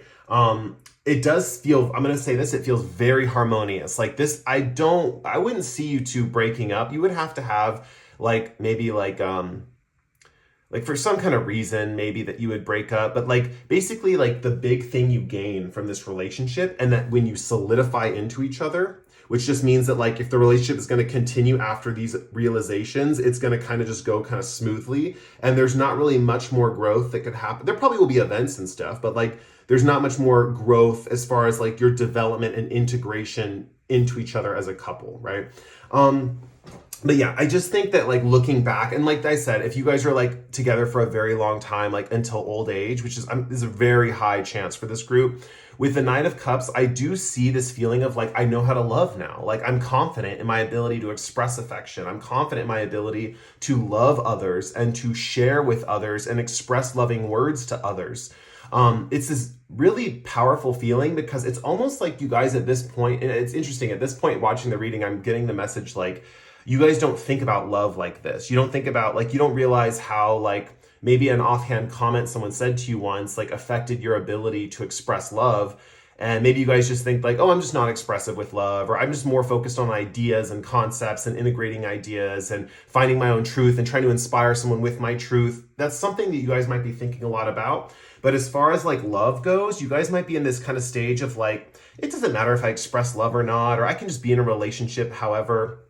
But looking back, this person's really opened your ability to share affection, express loving messages. And it's interesting. I also think when you share your truth with others, those select few people that you're helping, because I do see your partner is maybe one of the first people you've ever been able to express one of your unique points of view to, and they accepted it. But over time, there'll be more people coming into your life like this. This is one of your karmic points in life. Like this is something you're meant to give back. You're meant to help people who feel separate, or people who feel, how do I put it? It's not separate. It's just people who are confused by the shifting tides of the world around them. You're meant to deliver a specific truth to them that clears their mind of all those doubts, all those insecurities. You guys are the purifying force of water. I'm getting like Aquarius energy where she's like pouring the vase, but she's like cleansing something, right? Like imagine like some kind of, this is the weirdest metaphor. I'm sorry. I'm just going to go with it, guys. But imagine this like muddy puppy who's been like in the streets for days and they're just like coated in dirt, right? You guys are that nurturing like pet mom or pet dad that like pours water over the puppy and cleans them up and scrubs their fur. That's kind of what your truth does to the inner world of these people who are so confused. They have so much gunk in their head from all the stimulation around them that they can't really think clearly. They can't even come to a conclusion, right? And you guys have this ability to filter all that stuff out, or like at least assimilate it in a cohesive way.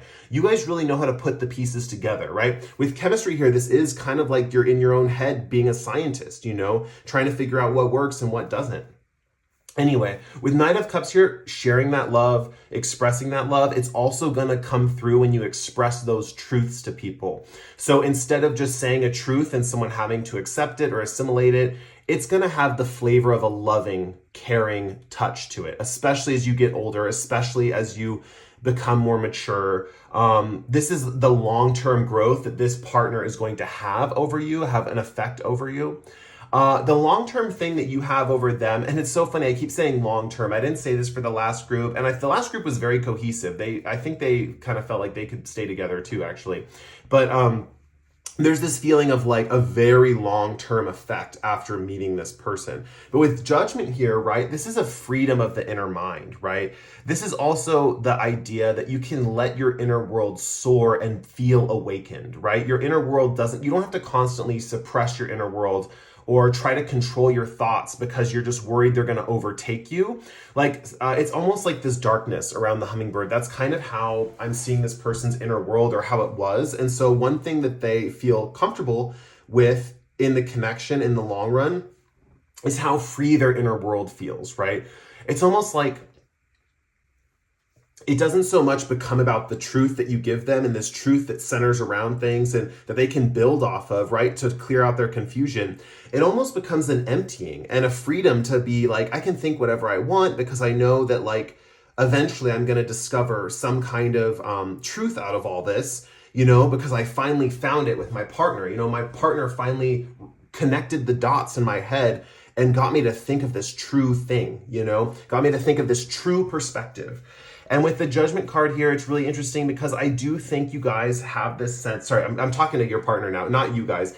Your partner has this true sense of freedom in their own mind that they get to really live and enjoy for the rest of their life, because they know the truth is going to come eventually. And I also think that this is setting a trend, little I'm getting a vibe that like in the future, like because this is, if you guys stay together for the rest of your life, that will be, especially if you're watching my channel, and I know the average is like people who watch my channel are like 20 to 30s usually that watch my channel. If you stay together for another 50 years, there's this feeling that this type of way of sharing information, dealing with information is going to become more of a trend. You might meet more people in the future who are more confused by all the information around them and don't have one codified point of view.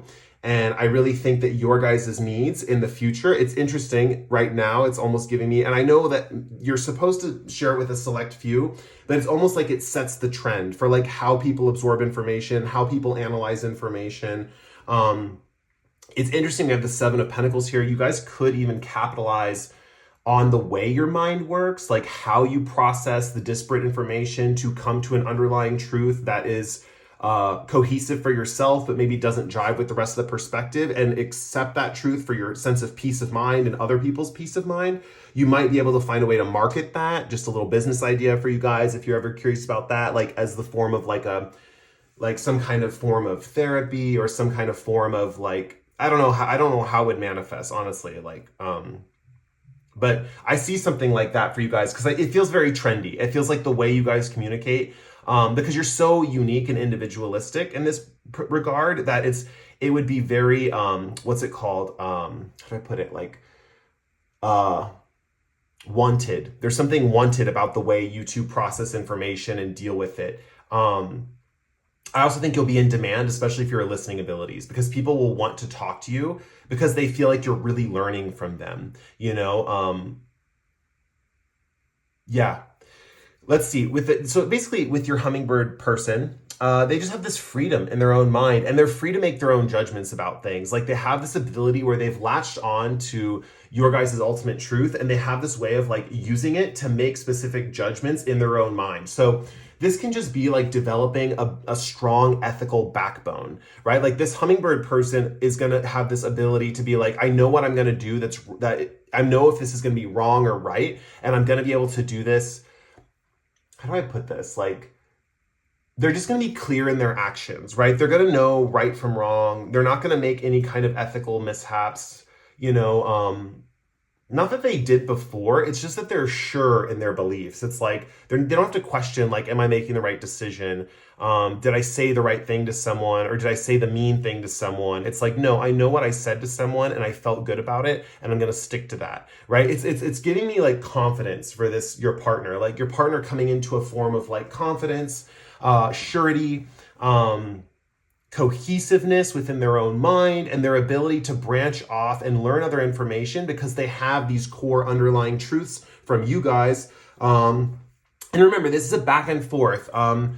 For some of you, you might be worried that like once you tell your partner the few truths that you have, like they're going to run off with them and you're going to have given all the stuff that you have inside you to this person, and they're just going to take that truth and run with it. The key here is that you will always have more truths to unfold and to uncover, especially when you start sharing them with other people, because I do see that a big part of your journey is to share those truths that you've discovered with a few select people that are in your inner circle, because not just anyone, not just any strangers, you still have to be selective about this, but and also, I'm seeing that the truth won't go away until you've shared it with the right person. So even if you do share a truth with a stranger, you'll still be thinking about that truth and be thinking like, do they even listen to me? Do they even care about that truth?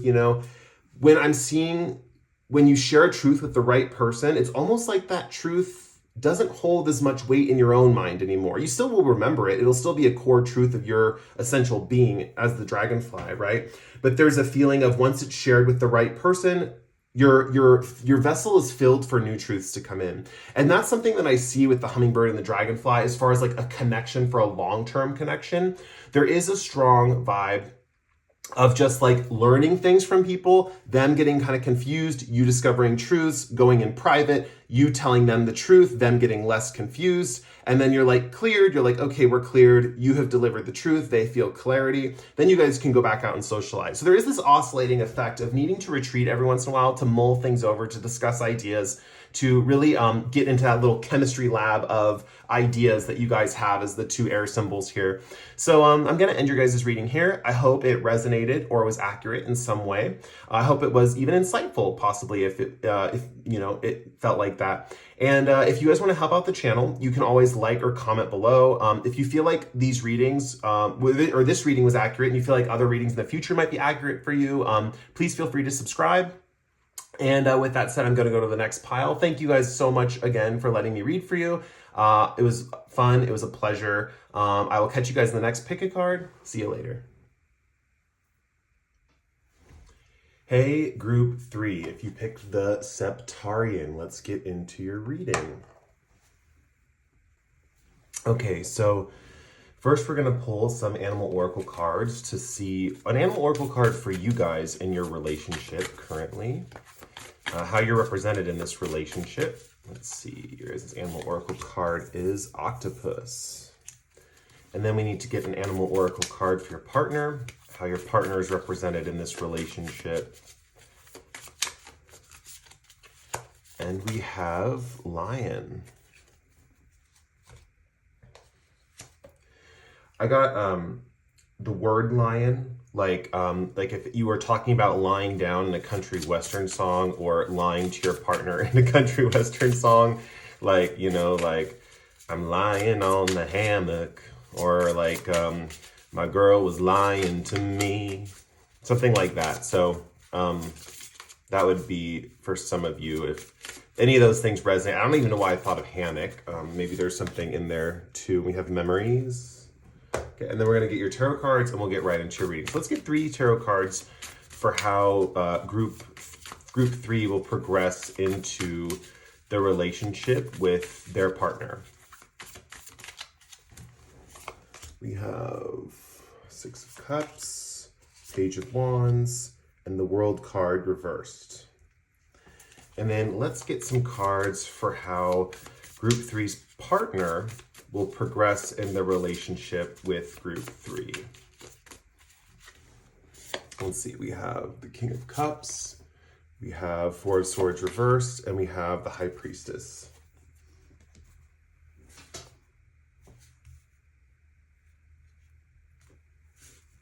I'll try and make these a little more even before we get into today's reading.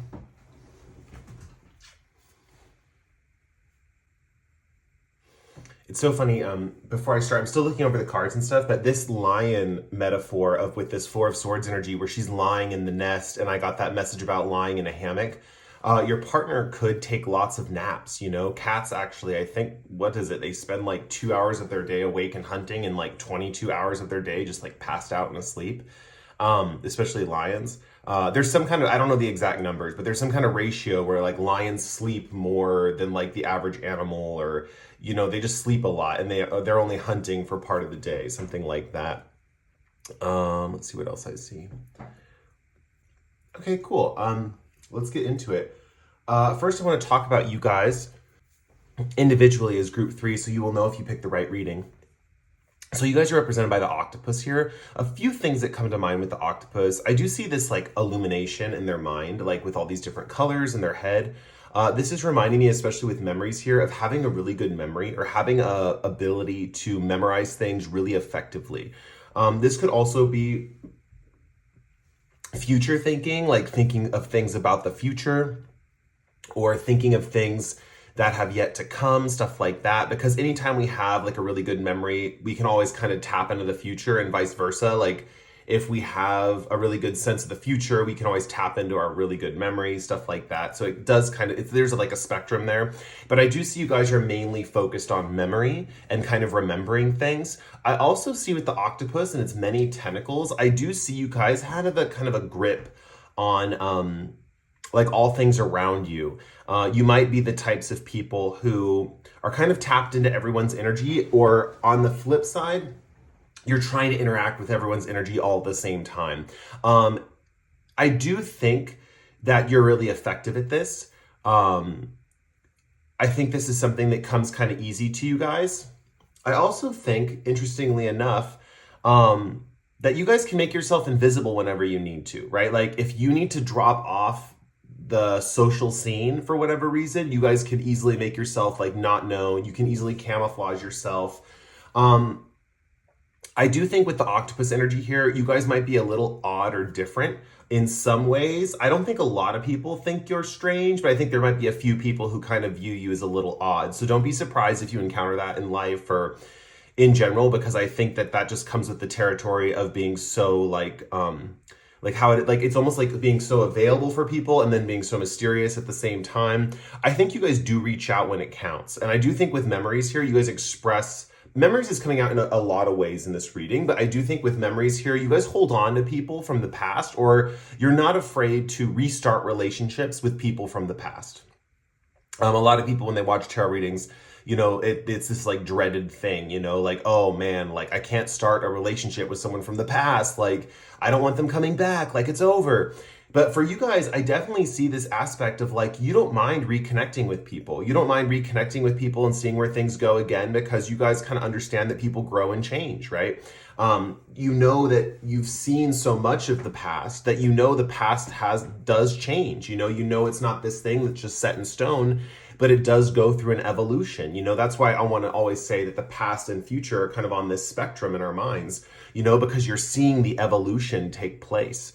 Doesn't mean, it's just that I see you guys kind of value the past a little bit more. So it's like, you know, there's this evolution, you know that the future is coming, you know that things do change, but there is this value about the past. There's this value on how things used to be or how things were. And so I think that's why you guys actually are okay with entertaining relationships from the past. And I think there's also this factor with all the tentacles here that you guys like to see and monitor like everyone's growth and development. So even if you have to go invisible for a time being, and even if you have to escape from a situation, there is a feeling of reconnecting. There is a feeling of reconnecting and getting reestablished with a connection and seeing where that person is in their life. You guys are not the ones to leave people high and dry.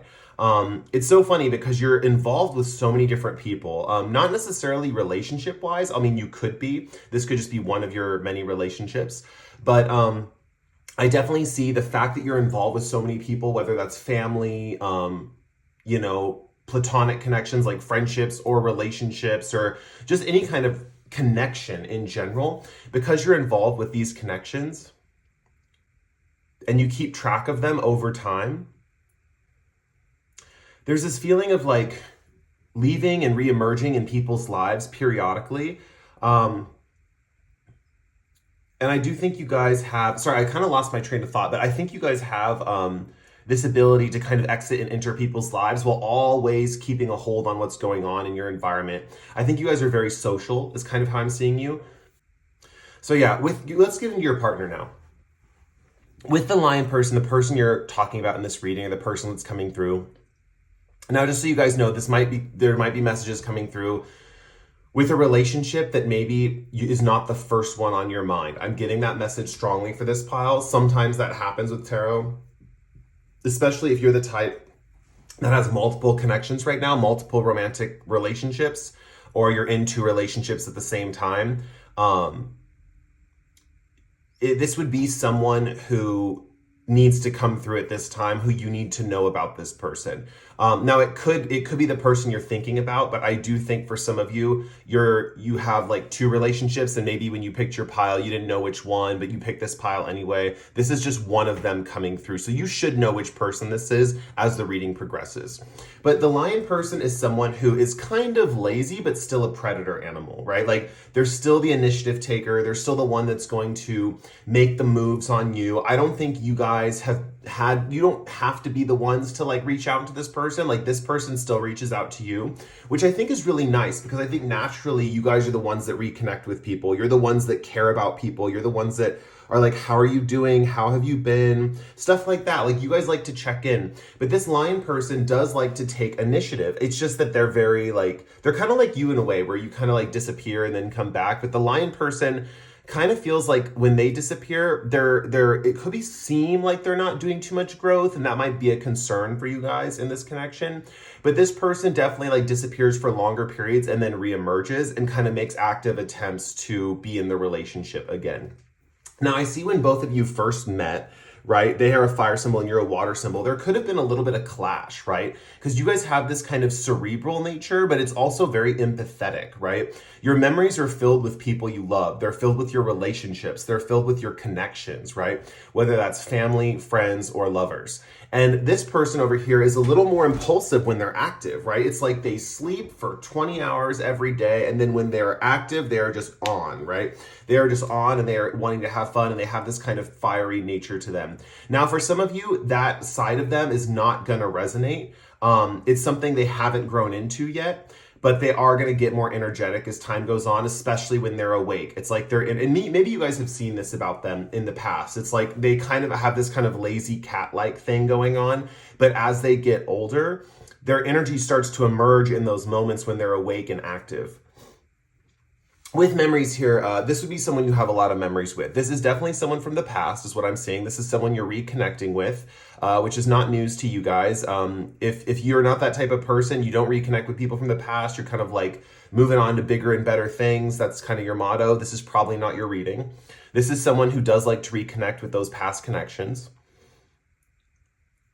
And with Lion here, I do think that this person, I'm getting a sense of pride of like, how they were in the past connection. Like they feel like they treated you well. They feel like they were a good boyfriend or a girlfriend. They feel like they were really on top of their game in the relationship, and they're coming back because they miss you, right? And you miss them. I don't know who reached out to who. I really feel it was the Lion, just because there's a predator animal in this connection, but it almost feels mutual, or like reaching out at the same time or something like that. Or maybe some kind of event in a memory came up, like you're both at like a birthday party, or you're both at like a graduation, or you're both at like a mutual friend's wedding. I mean, that's a really strong possibility, like being in a mutual friend's wedding, reconnecting at the wedding. And so it's not really like anyone took action over anyone else. It was kind of just happenstance, is kind of how I'm seeing it. But the way you guys initially met, right, I kind of see this reading is like how the relationship's going to play out now. Like, you know what happened in the past, but it's like, how is it going to play out now? But this message is the one thing that's coming through for the very initial meeting for this connection. So this is going to help you know if this is your person. This water and fire energy, right? There might have been a slight clash, right? Like the Lion person might have expressed themselves a little more forwardly or a little more kind of like assertively. I also feel like with the Lion and the Octopus, there is like a natural tendency to be in two different worlds. So I do think when this person approached you, you felt like they were someone not in your particular social circle or someone you would normally connect with, but I feel like they approached you. And I do feel like it was a little like, how do I put this? It was just kind of, though I just want to get, it just seemed like a more tense meeting in the beginning. Like there was a certain tenseness to it. I think maybe you led with your emotions. You led with trying to click with them emotionally. They led with like more passionate feelings, I think, in the connection, or saying something more passionate or maybe more sexual, something like that. Maybe the way they hit on you was a little rough or something like that, but you still sense this person was a good person. Whatever the case may be, the initial meeting was rough, but that was way back when. You guys are so over this, and I think when you connect a second time with memories, you're really laughing about past memories. You're really laughing about all the things that used to happen between you two and stuff like that. You're going down memory lane, which is your guys' bread and butter as the Octopus person. I really see you guys really connecting with people who from the past and really easy bridging that gap. Like this is not new territory for you, but maybe for the Lion person, this is new territory. You know, they've been off the scene for quite a while. You know, they've been asleep for, you know, those 22 hours of the time that they were with you. And so they're reconnecting. And this is kind of brand new for them, right? This is brand new that they actually have someone in their life that wants to reconnect with them, you know? So this is a new experience for them, or it seems new for them. So for most of you, this is someone your first time reconnecting with them, right? And they are pitching the idea of starting a relationship again, or you both think about it, or you've gone on a few dates and it just started clicking and you guys started to start dating. For some of you, you were friends before and now meeting up again, you decide to start dating, something like that. For most of you though, you dated this person before and you're going for round two, right? Yeah, it really doesn't look like there was any bad blood. I mean, you guys connect really easily. It's like if there was any bad blood, it's like water under the bridge, like no one cares about it, that kind of vibe. So let's get into like how the connection progresses, right? So we do have the King of Cups on their end and the Six of Cups on your end. So the Six of Cups is the memory card. It's the childhood card. It's the growth over long periods of time card. I think you guys are in this mindset when you meet this person, whether it was at a wedding, a graduation party, however you reconnected with them, whatever event it was. And for some of you, it might not have been an event. They just reached out to you on social media, something like that. But it does feel kind of like this mutual thing. So I'm trying to pinpoint what that could be on social media. Maybe if you guys know what that is in the comments, you can tell me. But that's why it feels like some kind of real life event, like a wedding or like something where you're thrown together with someone, like a club or like a thing where you like haven't seen someone in a while and you like see them again. So with the Six of Clubs here, I feel like this person, you have kind of like a super loving connection with them. And I feel like because this person was in your life so long ago, it's like a whole new person, right? Like I know I said they grow really slowly over time. And they have this thing where like it takes them a long time to grow and develop. But I feel like it has been a really long time. So there is that kind of feeling of like this person growing, but you might notice like as far as the time spectrum goes, which you guys are really tuned into, you might notice they haven't made that much growth. But for you who hasn't seen them in forever, it's a significant amount of growth for you to want to be in a connection with them, or you want to like reconnect and see where they're at in their growth and development, something like that. So with the Six of Cups here, I see you guys are thinking about this time spectrum. You're thinking like, wow, they have grown up so much. Like we both have grown up so much. Like, yeah, maybe my growth was a little more, like fast track than theirs, but they still did some growing, You guys are getting the vibe that this person's very slow and steady. This person's very slow and steady. And even though they have those bursts of active engagement, they definitely take a lot of time to rest. And it's like strategy is kind of coming through. Like I'm getting the vibe that they are kind of strategists in a sense. And you guys really respect this quality in them. And I think that's something that you like, that you saw in their growth and development, that you thought to yourself, like, you know what, like, this is something that I think a relationship could work. I really like this quality. I've grown to like this quality. I've never dated someone with this quality, or this is kind of new to me too, something like that. Like it's just a feeling of like reconnecting with someone and kind of like it being new. And I mean, that makes sense for you guys with the octopus. You guys are so focused on memories, but you know how time changes. And it's like that familiarity with that newness combined. And that can be really intoxicating. That can be really fun. I really see that. On their end with the King of Cups, this is kind of this energy of like the growth that they mainly did was very spiritual and very intuitive.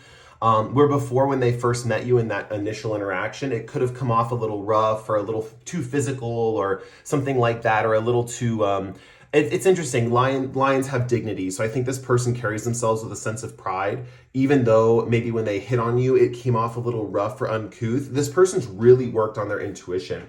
I do think this person is extremely tapped in. And with the sailboat here, I think they've done a bit of traveling actually, which is interesting. And I think they either lived at the beach or they connected with water in some way, shape, or form. Water was significant to them in this moment, like where you guys are meeting right now. So this kind of feels like how you guys are meeting right now. To you, this is kind of how they're appearing to you. They appear like they've done a lot of growth. They appear like they are really intuitive now. Like they're saying things to you that they would have never said before, like little insights, little inspirations. And you're like, whoa, that is really smart. Like, how'd you think of that? Something like that, something along those lines. I'm seeing the fish and the starfish here. I think they're a little more social now. I think they've developed a little more of their sociability. They would be like you a little bit, where they're okay with having different people in their life and going to different things. I think that's something that's intriguing to you, because I think before this person seemed more like an introvert. And here's the thing, they still are. They need those 22 hours of sleep every day, right? But those 2 hours where they're awake and you invite them to do something with some random person, they're not going to shy away from that. Maybe you guys have had relationships in the past where you dated someone and maybe they were, didn't need any rest, but they just didn't want to hang out with anyone. How do I put it? They didn't want to hang out with anyone they didn't know, right? It's like they had to know that person. It was like all the relationships had to be on their turf. This person's very adaptable to your social dynamics. And they don't mind if those 2 hours of the day that they're quote unquote awake or they're in their active state, hanging out with people that they don't know, right? It's literally just an energy thing. That's all it is. It's just an energy thing, lying in the hammock, it's just this energy thing of like, them needing that time out for them. But when they're being social, they're not picky. It's not like, oh, I have to be around certain people and not around other people. That's not the vibe here. The vibe is like, oh, like we're hanging out with so-and-so. That's kind of cool. I've never met them. Like, let's see what comes of it, right? They're very open. So the cool thing about this is they're very open to your social situations. And I also think with the Page of Wands here, they don't mind you going out and like socializing with other people while they're alone and asleep. Like this kind of works out for you guys, especially for those of you who this is your second relationship, or like you have two relationships at the same time. They don't care that you go out and you have like another fling, something like that. I'm getting very open vibes from a lot of you, but that's not by all means all of you. So if that message is not resonating and you are like a loyal single person connection to someone, like to a relationship, just ignore that message. There are some people where that message is going to apply, where they are in two relationships at the same time. Let's see. So we do have Four of Swords coming up here. And yeah, this is really expressing that energy with the Four of Swords and the Page of Wands. This represents your freedom. This represents your freedom to explore, to let go, to be free. And this person gives you that, right? It's like when they go and they take their naps, when they're resting, when they're recovering, when they're spending time at home alone, it's like you're out partying, you're out doing the most, you're out being expressive, carefree. There's this strong vibe of like, just being in the right place at the right time with each other. That's kind of the vibe that I'm getting. Like, it's like you guys don't really mind if they take time out. You can do your social stuff without them. Sometimes it's cool when they're there. Sometimes they're just not there. And you don't mind. Like there's a feeling that you guys don't mind. You're just going to have fun anyway. This relationship feels very unattached in that way, which is not a bad thing. It can be very harmonious. Having this kind of thing. Maybe you guys are worried about this relationship being like too unattached or too much each person gets their own freedom, that kind of thing. And it's interesting because I do see with the octopus, with that watery energy, you guys like commitment, but with all the tentacles and stuff, you're committed to a lot of different people at once. It's very similar to like an air sign energy that I would normally read in a reading. And maybe you guys have gotten readings from me before where the air symbol represented your freedom and you really related to that. But this is showing a little bit more of a depth to your character, where there's this feeling of like empathy that's attached to this. And there's a feeling of commitment. For example, someone who's like an air energy is a lot, oftentimes those people who like, if someone burned them or they got over a relationship, they don't ever want to go back, right? It's like on to bigger and better things, on to my freedom, on to like my sense of, not being tied down to this person that tried to control me, stuff like that. But for you guys, it feels very much like an empathy thing, right? It's like you have these emotional memories. I'm getting kind of Cancerian vibes too with the memory thing. But you have these kind of emotional memories that reconnect you to people and make you want to reach out or want you to keep track on people's growth and development, right? So with Page of Wands here, you get this ability to be free and do all of those things. I also think this lion person helps you let go of specific things. I also think when they're being introverted and you're out being social, you guys don't realize it, but you are building a connection with each other even when you're apart. And that is something that I really see happening. With the Four Swords especially, when they're at home and they're resting, when they are in a low energy period, it feels like you are in a high energy period, right? Some people like this whole thing where their energy is at the same level all the time. Like, oh, my energy's high, your energy's high. We can go out and do things. And I do see you guys have those moments. There are moments where they're ready to go out and socialize and you're both socializing. But there is this vibe too that like, it's interesting. There's like a synchronicity between their dream world and your active state is kind of what I'm seeing. And we do have like, it's interesting. We have two men in these two cards, and they almost look similar. They both have white hair and they kind of have some facial hair. And then throughout the rest of the reading, we have women. And that's something I want to pay attention to. It's like in the beginning of the connection, you're both expressing these masculine traits or these like somewhat masculine traits. But then as the connection progresses, you both increasingly get a little more feminine, right? It's interesting. It's like both of you have this kind of like masculine outer shell. And this is just not, this doesn't necessarily mean you like present as a man or anything like that, or have anything to do with like anything with like transgender identity or gender identity in general.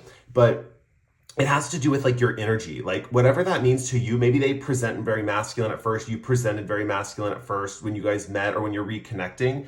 And then when you more like get into this activity where they're taking their breaks, you guys are getting more comfortable with each other. You're in a romantic situation. The romance is bringing out a like more of a double feminine energy in both of you is kind of how I'm seeing it. So there is this feeling of like tuning into more emotional stuff. There's a more receptive energy, right? So I do think with Page of Wands and Four of Swords here too, you're receiving a lot with the Page of Wands. It's like you're going out and you're getting more while they're resting. And while they're resting, they're receiving a lot in their dreams. This is a great connection for the Lion person because on their spiritual journey where they've already grown so much, they're mastering this intuitive ability. They're mastering this intuitive ability to connect with people. Jumping ahead to the High Priestess in the world here, they're mastering their intuitive ability to connect with people over great distances, right? With Page of Wands, you guys just have this sense of freedom about you that you get to explore. And so I do think the connection is working right now. I don't think you guys see each other that often because this Lion is just chilling. They're just out sleeping and you're out doing the most with all your social circle. But I do think this connection is very pleasant. I think it's important. I think there's a major growth between both of you. And even though for some of you, I don't see this connection, and you might already know this about this connection, you might already see where this is going because you guys do know that time continuum, but this connection might not be something that is like the be-all end-all, like romantic partner that is your soulmate forever. Now it could be, if you're really invested in this person, do not take that off the table just because I said so, right? Because it's up to you to make your own judgment, and ultimately like, this energy can work in a relationship at the very end of the connection. But for most of you, I do see it playing out in this kind of like easy come, easy go attitude where you're able to leave them behind towards the end. Let me get to that part of the reading actually. With High Priestess, they develop a solid intuition to the point where they can almost sense your thoughts and feelings without you having to express them, right? They are really understanding of those thoughts and feelings. It doesn't feel intrusive in any way, like they're invading your personal mind space, anything like that. It's just a very strong intuitive connection. They literally just know things about you as this relationship progresses. And remember, all the time that they spend resting and lying, it's really, they have this kind of active dream world with the King of Cups here and the Four of Swords. There's this feeling of like lying down, like relaxing, and kind of just tapping into their intuition in general. This person's definitely the type that gets psychic dreams. This is a person who sees things in their dreams and they see the symbolism and they understand how those things develop, stuff like that. They're very tapped into their subconscious mind, so their psychological processes and how they're discovering and processing things through their experiences through the day. It's like they use their dreams as a way to process things psychologically as well as to see the future. With the World card here, there is this feeling that you guys are going to move eventually, or you guys are going to be somewhere else in the world, and while they're somewhere else in the world, it does feel like even though you connect briefly in these moments, they hang out with some people that you hang out with, stuff like that, it does feel like either a fading away or it feels like a move. It does, for most of you, it's going to be a move. It's going to be you move somewhere in the world, and you've gone away from them, something like that. This can also be because the world is in reverse, you thinking about the world more than this partner. Like you start thinking about, where do I want to travel next? Where do I want to go in life? Where do I want to be physically in a different physical location? And on their end, I see that they're okay with this because it's like whenever they feel like it, they can just tap into your energy. You know, it's like you guys never have this official breakup is kind of what I'm seeing. I mean, the only way I could see this is if you guys are in some relationship with someone who's like really possessive and they really don't care. They don't really like care that you talk to your ex and stuff like that. But I don't even see you guys in something like that because the way your personality works, you wouldn't be able to handle that anyway. It's like you need to be able to reconnect with people, whether it's romantic or whatnot, because you track everyone's growth and development. And that's something that you guys really enjoy. I mean, you really enjoy seeing people grow and, advance in their lives and stuff like that. So it's not something that with this kind of energy I see you guys kind of splitting. Plus, it's not like the vibe I'm getting with this connection too, even though it's a strong relationship, there's a feeling that it's not being taken so seriously, right? It's not being taken so like there's not like a strong, intense like bond of like extreme loyalty. You know, I think you guys are like always treating each other with respect. I don't doubt that. I think there's a high level of respect in this connection, but there's not a sense of like, I can't live without you. I need you. This is a very, you're both very independent in this connection. So it does feel very much like both of you are doing your own thing and you just come together when it kind of feels right, you know? And it gives it this kind of really nice vibe where like there's this feeling of like total lack of jealousy, total lack of painful emotions, you know? With the memories card here, you really get to share things from your past. And in this moment, while you're in a relationship with this person at this current time, you're making memories right now. And that's the beautiful thing. You're making memories right now. You're really kind of like having those beautiful moments right now. And that's a beautiful thing, you know? You guys might not be like that attached to each other, but the reason I think this relationship came through, say you have another relationship, say you were in the pairing with the two relationships, you're in that group. The reason this relationship came through is because this is probably one of the more significant ones. Looking back at this relationship, you will realize how much this was ideal or represented certain ideals that you had as far as how connection should go. Now, I do think you guys probably end up with someone else. That's just kind of what it looks like to me. And that person is probably going to be better than this person in the sense that they'll be more compatible with you in the long run, right? But this person is just this kind of like benchmark where you look back and you think they showed me how to be in a relationship and not worry about attachment. They showed me what it's like to have freedom in a relationship. They showed me what it's like to bond with someone and be this kind of like have this free spirited nature. You know, I don't feel, there's a feeling of not feeling possessive in this connection at all. You know, it's funny that you're still represented as a water sign when you guys first met, because you guys do give me very airy kind of freedom loving energy, right? Like a bird flying in the sky. You know, it's like there's this feeling of soaring with you guys here. But you know what? I think it comes out as water because just that empathy, that ability to remember things and that ability to reconnect with people.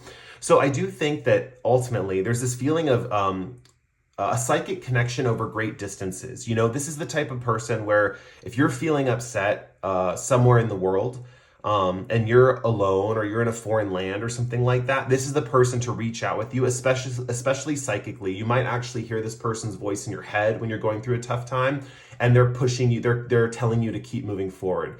That's what this can develop into. It's almost like they become a little bit a part of your consciousness, in the sense that they're just kind of like, that's where the connection is strong. And that's where the memories are even more powerful. It's like you look back and you see this person as almost like a guiding force in your life. You know, they're becoming your guide, you know, where you normally keep track of other people, they're kind of becoming your guide.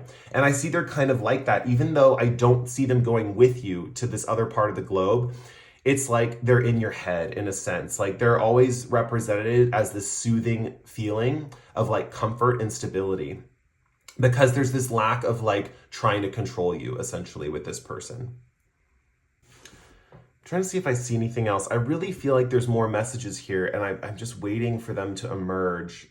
There might not be, but that's the thing. The reading feels very open-ended, and that might be how the connection feels. You know, it's like there might not be like a solid end or a breakup or like a finalization, like a marriage or something like that. It just feels open-ended. It feels very free. It feels very like, you know, like this kind of like, we're just gonna let it happen at how it happens. I don't see too much commitment. I don't think you guys get married. I don't think there's a feeling of it definitely is giving vibes of lifelong friend, honestly. It's definitely giving vibes of lifelong friend. And I'm not saying you guys aren't like hooking up or having sex or anything like that. You might be doing that, but this definitely gives this vibe of like lifelong friend. Someone you're going to keep around for the long haul, even though you guys do easily like come apart and come back together and it's very just chill and easy. There's this feeling of a lifelong friend.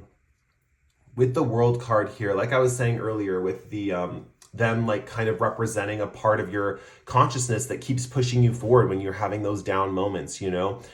You might reach out to them in these times and be like, hey, I heard your voice today. I was like I felt really down and you were like the one pushing me forward. And they'll say something like, yeah, I was thinking about you. You know, it might not be them actually transmitting thoughts, but maybe they were saying something like, yeah, I was thinking about you today and I was thinking about reaching out. You know, sometimes those psychic connections are just like that. It's not like they're sitting there being like, it's not like they're literally sending you thoughts. It's like they're just, remembering you. We do have memories here. So a lot of that telepathic communication is going to come through memories, you might remember them. You might think of something reminds you of them, or your mind just keeps pulling to them, like, man, them, like the lion person. And so you guys finally reach out and you realize they're going through something. Or, and it doesn't always have to be that way. Sometimes when we remember someone and we reach out, it's just the simple fact that we want to reconnect. And really, it's just us wanting to reconnect. But I feel like for you guys, oftentimes when you're remembering something about them or you're having an emotional moment about them, they're going through something in their life. So when you reach out, it's like, wow, like, I'm glad we made this connection, And so really it's interesting because I think with most people that you reach out to with this energy as the octopus, where you like to keep in contact and reconnect, people don't have this same kind of psychic connection that you do with this person. It's like this goes a little step further is kind of what I'm seeing. Yeah, you guys are soon entering into this energy of the Four of Swords and the Page of Wands. And it does feel like either you're in this energy currently or you're just emerging into this energy of this sense of comfort and stability. Maybe some of you are worried that this person won't engage with you socially when they're ready and able, but they will. They definitely will. They're very open and they're very open-minded. They're very open-minded. It's just a physical energy thing, right? Like they need lots of rest. They might be a naturally more low energy person, even though they do take initiative and stuff like that. And so they do need a lot of rest. They do need a lot of recovery. But when they're not in that state, they're open to do whatever, right? They're open to meet whoever, see whoever. They're willing to go along for the ride, right? Like that's kind of the vibe they're giving me. Yeah, and if you're in this beginning connection with this person right now with the King of Cups here, they've grown and advanced spiritually a lot. That might be why you're not seeing a full development of their growth, because a lot of their growth is in the unseen realms, right? Also with King of Cups here, they come across as very loving and just kind and considerate. I think that's one of the reasons why you guys reconnect. It's like they didn't grow in a bad direction at all. This is the type of person who you can see growing as a good person for the rest of their life. They have that sense of like kindness. They're always going to give people respect. They have that sense of like, that's the one thing I wanted to say, loyalty. They are loyal, but it does feel very like, it's not the sometimes people who say they're loyal, like oftentimes we'll get into relationships where there's like a sense of control or there's a sense of like needing the other one, to the point where you can't live without them. And this feels more open-ended than that, if that makes sense. So I do think you might actually end up with someone who you're in a more dependent connection with and you enjoy that. But this person like is definitely the benchmark. It's like anyone that how to put it is like better than this person is like a good option for a relationship. But anyone you see that doesn't match this person's standards, it's like easily you can remember this lion person when you guys have had this point of separation. You go, you know what? You are not like, it's very best friend vibes. It's very like a relationship. It's like you're testing out a relationship and it was great. Like the relationship feels good. Like it feels like you can be in a relationship, you can be romantic, you can be like loving with each other, but it still has this underlying core of best friends. And it doesn't feel like that's ever going to change. Like that underlying core is ever going to change. And I think you didn't even realize this person had this best friend energy until you reconnected with them in this moment, right? And so this moment is the one that determines that long-term connection. That's why this relationship is the most important one right now. Even if you're in another connection with someone else, right? This is the one that's going to affect your growth in the long run. This is the one that's going to set the benchmark for how you perceive relationships after this point. They're going to set the standard. It's like, okay, now that I know I've met the lion person, they set the standard. They have like the standard of what I need in a connection, what I expect in a connection. I'm just looking for a little bit more. And I think you guys will get a little bit more. You're extremely like tapped in is kind of how I'm seeing it. And like reconnecting with people and stuff like that and seeing people's growth and development, you guys are very much on the time spectrum. Even though you focus on memories, even though you focus on pleasant moments from the past, it's like you still see people's growth. You still see people's growth. And in a way, if you worked on it, you could have the ability to project how people will grow into the future. But I mean, even you guys are aware that like, a lot of people still surprise you. That's why you check in. It's like if you knew how people were going to grow in the future, you wouldn't need to check in. You'd be like, oh, I see where you're going. I don't want to go there. Right. But because you guys are still surprised by people and you still know that the future is like something that's not necessarily written in stone. I mean, even watching this tarot reading, I think you guys will come away from it being like, well, we'll see. I don't see you guys as the types that are like, oh no, it's this, or yes, it's this, like really solidified in that prediction of the future. You guys have this kind of like, well, we'll see, like only time will tell, and so that's a great attitude to have, especially with tarot, because we can get lost in a reading, or we have a bad reader. I was just listening to a reading I got from someone the other day, and oh my gosh, was this reader just so mean and like so like non-empathetic to like my needs as a client, and I try to have that sense of empathy with my clients, even if you have to deliver harsh news or like some kind of like you have to talk about a problem in a situation, there's always some kind of solution to like any kind of problem that arises, and there's always some kind of lesson that you can learn, and there's ways to prepare for the future too. Like people don't realize that there's ways to prepare for it, and hopefully you guys I don't know why I'm ranting. I'm just ranting about like my experience as a reader now at this point, but thank you guys again for letting me read for you. It was really an honor and a pleasure. You guys have a beautiful mind. Honestly, your mind is so beautiful and full of light and full of empathy. And that's something that I deeply respect. I have a few members of my family that have really strong memories, and they're really connected through those memories, and those memories can create this sense of empathy. And I do see that you guys have that beautiful blend of like having the memories and having the emotional sensitivity to connect to others. So it's really a great, this is a really great connection for you guys. And I really see like a lifelong friend, honestly. Like if that's the thing you're most worried about, like, will we be friends for life, or will they keep being in my life? They will. I do see that kind of like feeling of them representing a certain part of your consciousness eventually, where they kind of are that motivating. It's giving very much like relationship with a guide of some sort, or like a relation. It feels very much like you guys show each other and teach each other things.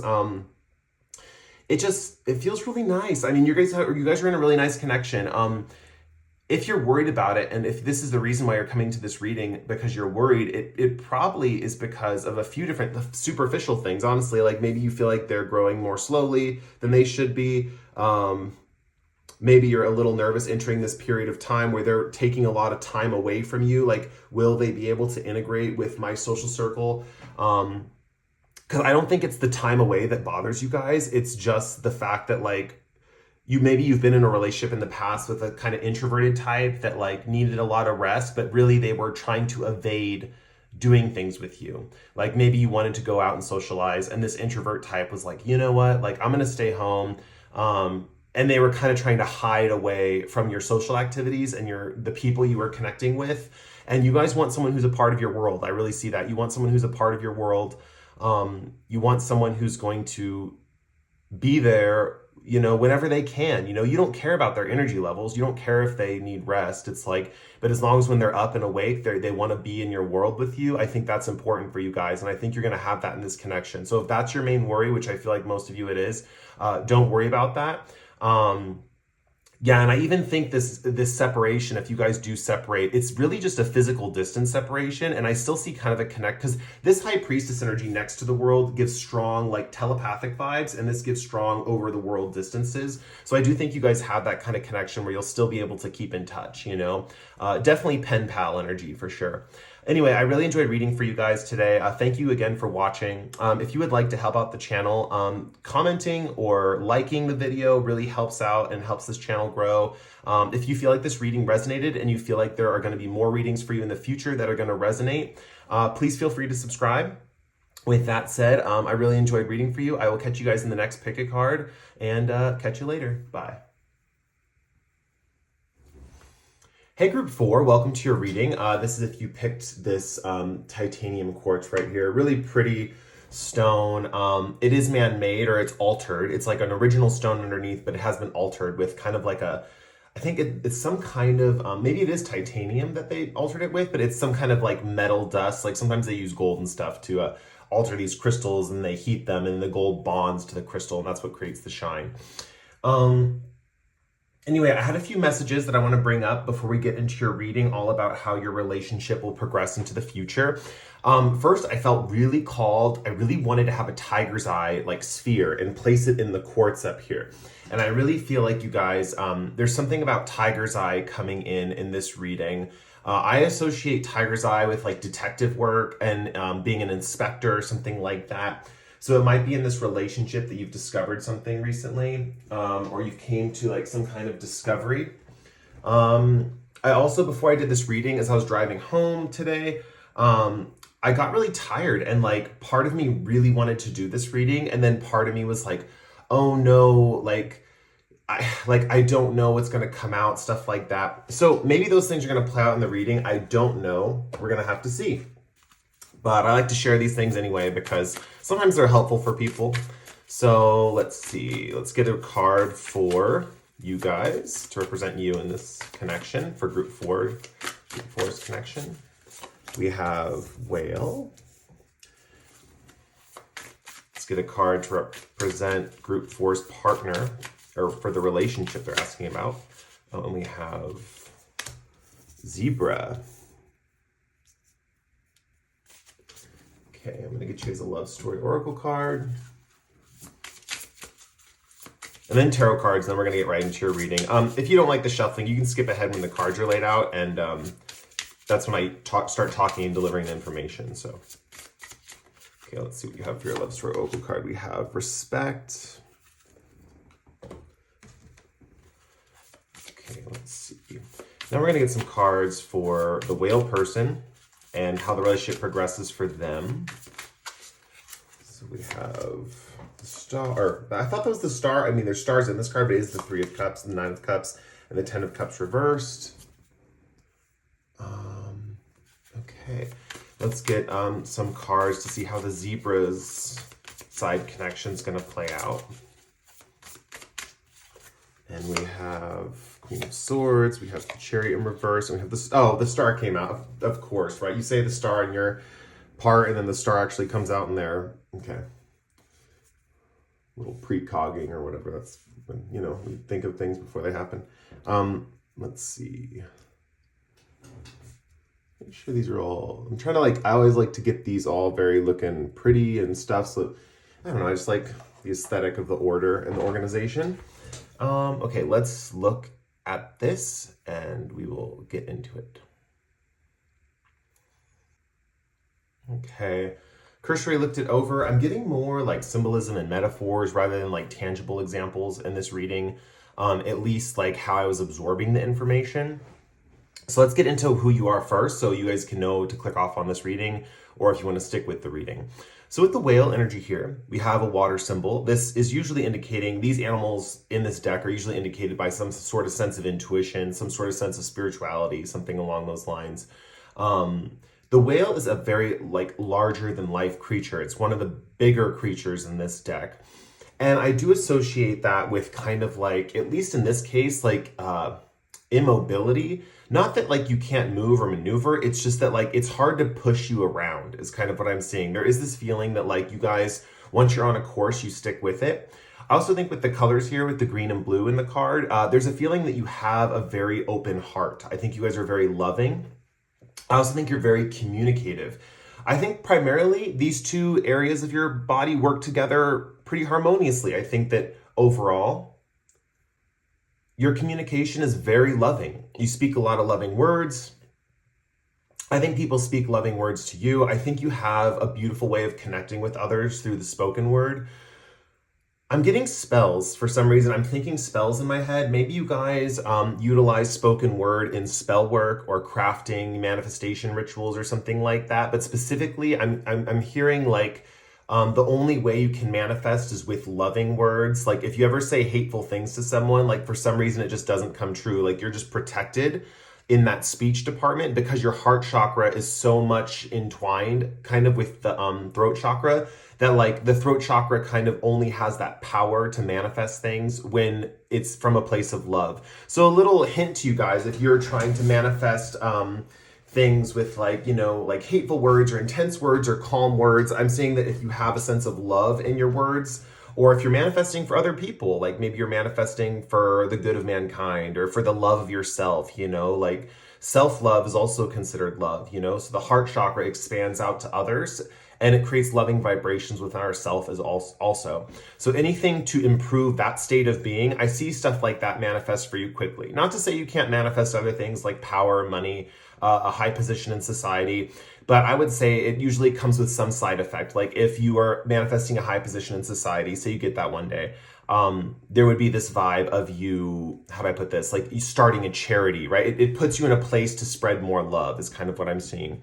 And I do see you guys kind of, once you're on course, you kind of stay on course and you guys kind of have that, it feels very slow and steady. It feels like a slow and steady energy. The whale is also a creature that is so tapped into, how do I put this? It's like the subconscious realm, the unconscious realm. I feel like you guys understand archetypes really easily. I think also you guys understand the hidden workings in the world and just little things that other people don't get. I'm seeing that these things might be quite strange. Like they could be strange to others.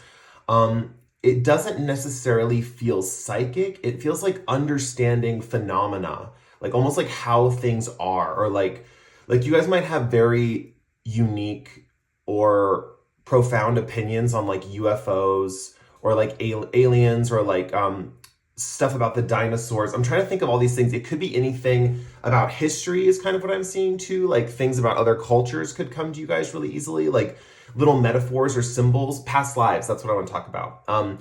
You guys might have the gift of being really connected to your past life and other people's past lives and seeing how, you know, also I'm seeing you guys might see how like objects are connected to each other. I'm getting a lot about your psychic gifts. I think that's just because this is a water energy up here. It's really coming through as like, maybe you guys really identify with your spiritual beliefs, something like that. But yeah, I really do see you guys kind of this immovable kind of force. Like once you're flowing through something, and there's this larger than life quality about you as well.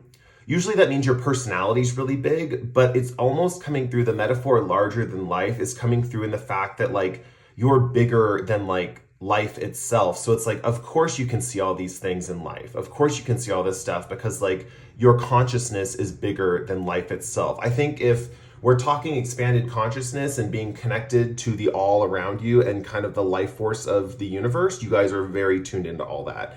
It's like you have a consciousness that just extends outward. Okay, so that's like a little bit about you. Sorry I didn't get into too many physical traits or like personality things. I really feel like the spiritual gifts is coming through strongly today, is like how to represent you. So hopefully you guys resonate with that. This part of the reading was just to see if you resonated with it. If you don't, you can maybe go to another part, a different reading or a different pile or something like that. Now let's get into your partner with the zebra here. So your partner seems like someone who has a light and a dark side to them. I do think this person likes to keep either hidden or in a way create illusions or create a sense of secrecy about them. They are passionate. So I do see this person as very like, how do I put it? Like withdrawn with the secrecy and in a way like also pretty passionate, like fiery. I do think this person right now with the triangle and the third eye of the zebra and this Queen of Swords energy starting out their connection, I think when you met them, they were very much in their head. This is a very concentrated, self-concentrated mental energy of this person. I know they are a fire energy up here and they are represented with that sense of passion. It's like someone who's an intellectual who also has this like passionate side to them. And with the light and dark energy we see in the chariot here and in their zebra stripes, they are they're kind of conflicted all the time between like a light and a dark side within their personality. You know, this person is someone who, you know, struggles with their darkness and reconciling it with the lighter sides of themselves, right? I'm noticing the ears right now in the zebra card. I think this person has good hearing, or they listen to specific music, or there is a vibe that the ears are important in some way. I'm also thinking that this person, for some of you, as a physical trait, might have really unique ears. Like there's something distinguished, or there's something odd, or there's something prominent about the ears, is what I'm seeing. Now, because of this passion, I think a lot of this passion is driven inward because of their intellectual nature. It's like they need to release it a little bit outwardly and kind of channel it in the right direction and get that flow going. Because it's almost like when they bottle up their passion, it turns into this intellectualism inside their head that causes a lot of confusion, is kind of what I'm seeing. It makes them go back and forth between these opposite dichotomies, like, what about this? And then they might think, oh no, but this on the opposite side, so it might be like, I'm just going to use the black and white example because I'm seeing the colors and I can't think of any other examples, but it's like, wait, there's this black option. Oh wait, no, but there's this white option. Oh my God, they're opposites and I like both. What should I do? Like, should I choose black? Should I choose white? Should I choose black? Should I choose white? And so those are kind of the way their mind is working, using colors as an example. But with the Chariot here, their ultimate goal is to unify these elements and realize they're working in tandem. It's like binary code, ones and zeros. Like you can't have an actual language without ones and the zeros. But if you get so focused on the fact that there's ones and zeros and they're different from each other and you're trying to pick ones or zeros, it's like it can get really confusing. You guys might be able to help them with that. Maybe you already have. I see the main core indicator of your connection is respect. I think when you guys first met each other, there was a deep and profound respect. I think you treated this person like a princess. For a lot of you, your partner is like a more masculine energy and you're a more like feminine energy, but I do see you guys treating them like the princess. Like you kind of catering to them, being really sweet to them. It could also be like you're treating them like a king, but this card energy is giving me like princess vibes. For my male viewers, this would just be very typical gender roles, right? Like, you would be treating this woman as a princess, right? That's kind of the vibe that I'm getting. For my female viewers, it could be a different dynamic than you're used to. And when in this connection, it's like, you're pampering your partner. I think you guys like it. I think it's like comfortable for you. I think it's a role that you're comfortable with. But it is this kind of nurturing element where you're like nurturing them, taking care of them. Yeah, it's very much like your royalty and like I am like here for you and like I respect you and your status is kind of the vibe that I'm getting. Which is interesting dynamic because with the personalities, I wouldn't necessarily expect that, because with the zebra personality, they're so in their head. You wouldn't assume that they feel like they have a queen energy here, but like you wouldn't assume that they feel like royalty, but this might be a way of you guys healing them in this connection and kind of healing their process of their intellectual process or their kind of inner torment is like through respecting them and through, how do I put it? Like bringing out this inner nature, this inner fiery passion in them through this sense of respect and letting them know that you value them and that, like, I feel like you think you would do nothing to hurt them, or there's this feeling I wouldn't do anything to hurt this person. I do think there's a lot of love here, but the respect is really being emphasized in this connection. It's coming through as very important because it's more important to both of you than love itself. It's like you both need that sense of respect. You need someone to treat you right. And to you guys, that is love. I think a lot of you in the past have had relationships that you called love, or your partner called it love. And there's this feeling of like, there was no respect. It's like maybe there was passionate love or whatnot, but there was no respect for the other person. There was no like boundary setting or respecting boundaries, stuff like that. But what I'm seeing here is you guys have this foundational respect, which is really amazing. It's a really rare trait. And well, it shouldn't be a rare trait, but some people, it's a rare trait in relationships, not knowing or respecting someone else's boundaries, stuff like that. Anyway, I'm diverging a little bit. Let's get into how your guys' relationship plays out. I'm probably going to refer back to the Animal Oracle cards still. Going back to my initial feeling about this reading and feeling a little, what's it called? Like feeling like not doing the reading, but also wanting to do the reading. I have these like two dichotomies, which is reminding me of your partner a little bit. And it does kind of feel like there's this feeling of like the relationship feeling stale right now, but then also still exciting, or there's this back and forth between like Do I want to stay here? Or do I want to leave? Something like that. Maybe you guys have discussed this currently, something like that. Um, Something along that might just be a little side message for some of you. Like it just might be a little confirmation for some of you with that feeling that I felt. Also with tiger's eye, it's really interesting because I think that tiger's eye is really meant for your partner. I think if you bought them a little tiger's eye pendant, I mean, tiger's eye is a really easily available stone. You can just get a little tumbled one from your local magic shop. I mean, in California, they sell for probably like $5 for a little tumbled stone. If you find one cheaper than that, great. You can get a little necklace too. It's probably going to be like, I don't know how much those are actually. Yeah, when I make jewelry too, and I sell my necklace, like a tiger eye necklace. If it's like really well done, the wrap's well done, I'll sell it for like 60 to 80. But you can get like a necklace for your partner, a tiger eye necklace, something like that. But tiger eye is really going to help them unify those opposites. Tiger eye does have that effect of like getting you to see both sides and like clearing your head a little bit. So that might be something your partner could work with, or you could get them that gift for like a birthday or something like that, or any kind of special occasion really. Or if you just like giving your partner gifts randomly, just give them the tiger's eye randomly. That'd be awesome too.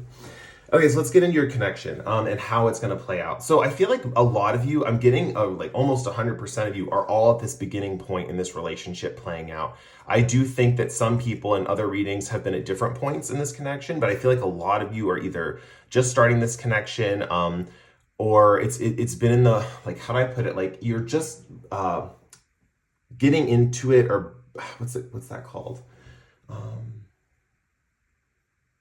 It's like in the ocean when you see the wave coming that you want to catch and you see the forming of the wave. I feel like you guys are all in that forming of the wave period, right? Where you're ready to catch the wave, you're ready to ride it, you're ready to surf this wave that's coming up and like surf it to shore.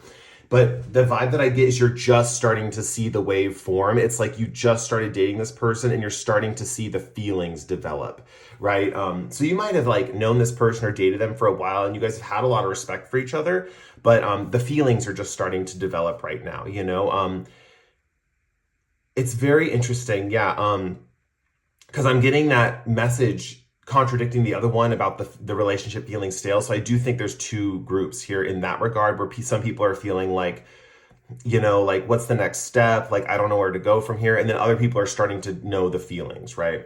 Okay, so let's get into the progression. So in the connection at the beginning with the whale energy here and the 3 of Cups, I feel like you guys, when you met this person, you had a strong friend group, right? You had a strong friend group. I really think you had like a solidified group of people that were really close with you and that you called true blue friends. I think you loved every single person in this group. I also think with the whale energy here, how whales like migrate with other whales, I think a lot of these people were kind of similar to you in certain ways. Either very broad-minded, very deep, something like that, or very steady and kind of like immovable. I think that you guys, when you walked into a room, like no one would mess with you. Like you guys have that kind of like dominant energy that like nobody would mess with you. There's this vibe that like you guys stand tall, you stand proud, and you have like amazing dignity. Like there's a feeling that you orate this dignity where no one's going to overstep the boundaries is kind of the vibe that I got from this group. I think you guys carry yourself with a super refined sense of taste and sense of yourself. I think you guys have this sense of elegance about you. Even though you're very like broad-minded and tapped in, I think there's a sense of royalty almost to your nature with this 3 of Cups. This is how your friends are coming across to me. Yeah, with your partner over here, when they met you, I think with this woman looking all the way down the line, there's a feeling they noticed you first. They probably noticed you in your friend group and approached you. I also think with the Queen of Swords here, this person just, when they were approaching you, was very much in their head. And I do think they've been like this for a while and they're still like this. And you guys are probably wondering like, well, when are they going to show any kind of passion or love towards me or any kind of romantic or sexual interest? For those of you who are in that camp where it's kind of stale and you don't know where the next spike is going to be. But with Queen of Swords here, they just are kind of like too much in their head. They're analyzing, that's kind of the vibe that I'm getting. In a way, they're like thinking too much, but they also have like a higher perspective, but it's only within their own mind. That's the thing, where your guys' consciousness is more expanded and aware of like all things, like in the universe and like how things operate in the universe on this like grander scale. This person is so wrapped up in their mind and whatever they're working on, whatever they're analyzing, that it's difficult for them to get out of that. But with the Queen of Swords in reverse, I think treating this person like royalty is what breaks them out of that. It's like giving them that sense of dignity, giving them that sense that they're important, giving them that sense of respect, right? That is what brings this person out of their head and into the real world, because I think they need to come into the world with a sense of royalty about them. Like they need to be like brought into the world with this sense of like deep respect. And how do I put this? I'm getting the vibe of someone, like, I mean, this message is clearly showing it too, but leading someone by the hand, like reaching out and like grabbing their hand in like a situation to show connection, and walking them through a crowd and them just feeling like their self-esteem shoot through the roof. I feel like this person feels like this like better version of themselves, something like that, or they start to walk with more pride, something like that. Also the zebra, where I'm seeing this person creating illusions or kind of being invisible or hidden most of the time, or like sinking into the background, like them shining their stripes, something like that. Feeling proud, feeling royal is kind of a thing that I'm getting. So I think that's kind of like the first meeting or the first part of your connection.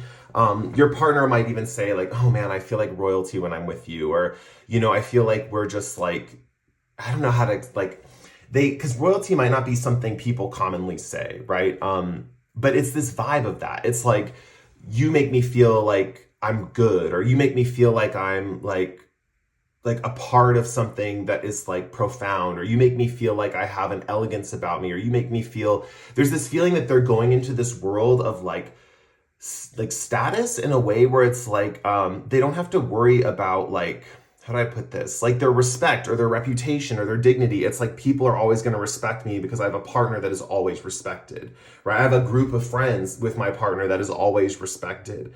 And so I think this is a really, I'm starting to get choked up about this, and I'm feeling like crying. And I do think this person doesn't show these emotions, but these emotions are in, oh my God, this is getting really emotional. Okay. This person really, this meant a lot to your partner. This meant a lot to them. Wow. Tears are coming down my face. Okay.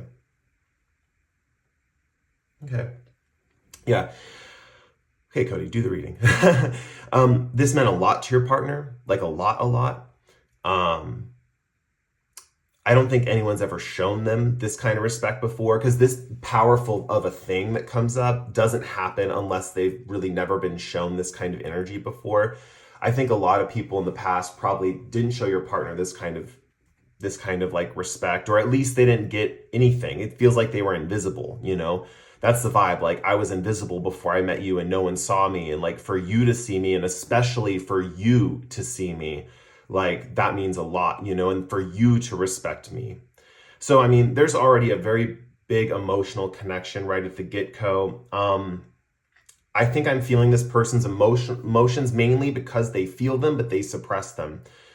They try not to feel them. And maybe that's something that's going to change in this connection. I don't know. But with the Cups cards mainly on your side, I see you expressing a lot of these emotions, or helping your partner through emotions at least. With the Cups energy here, I feel like you guys are very emotional people in general, or at least your journey with your partner is going to be very emotional. So maybe that's why I'm even feeling the emotions in this moment, because like the journey with your partner is very emotional, especially for you guys too. But yeah, this means a lot to them, a lot to them. Okay, moving on. As the relationship progresses, as you guys integrate into each other and start absorbing each other's energies, I see like a difference in energy patterns here that are happening at the same time. So it's kind of odd to me, but like at the same time, it's like really like nice. It'll be pleasant for both of you. So for example, with the whale energy here, you guys have this really exuberant, expansive energy. I think that where before you were kind of slower or steady or more dignified and stuff like that, I think you guys start to feel more free in your expression. You feel a little less restricted or bound by like your higher perspective, or you feel less, how do I put it, like controlled by like the slow and steady vibration that you have, something like that, or the fact that you guys are like larger than life, or you seem to appear like these really people with a lot of dignity and pride and respect and stuff like that. There's a feeling of letting loose a little bit, or like really kind of opening up. I do think also with Nine of Cups, this stimulates more wealth to come into your life. And I do think with all these cups levitating, I feel like all your emotions are more floaty, is kind of the vibe. Instead of heavy, it's like they're all more floaty. So that's something you can look forward to in this connection. I think this person helps you kind of like levitate and lift those heavier emotions up to the surface, to be processed in a very playful way.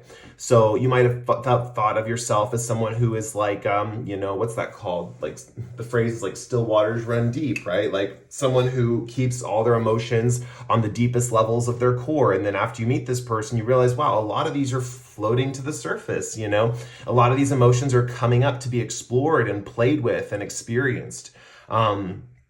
Stuff that's creative could be beneficial for you guys, because that just indicates like you get to express those emotions. You might get into situations or things where you express emotions. Personally, I'm in an improv troupe. We do that all the time. It's like my bread and butter. I've been doing that since I was like 10.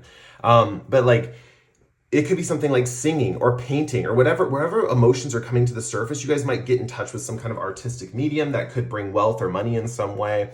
There's a feeling of being free and liberated when you're with this person. Now, I think your person, on the other hand, what is interesting is they still have a reverse card. So they're still in their head. They're still thinking about things. You might be feeling this liberation. You might be wondering, why is my partner not like on my level right now? Now, your partner's not on your level because they are integrating those light and dark sides to themselves, right? This person is a big thinker in a serious sense, where they are reconciling things that are difficult for most people to reconcile, light and darkness, just kind of trying to bring them together.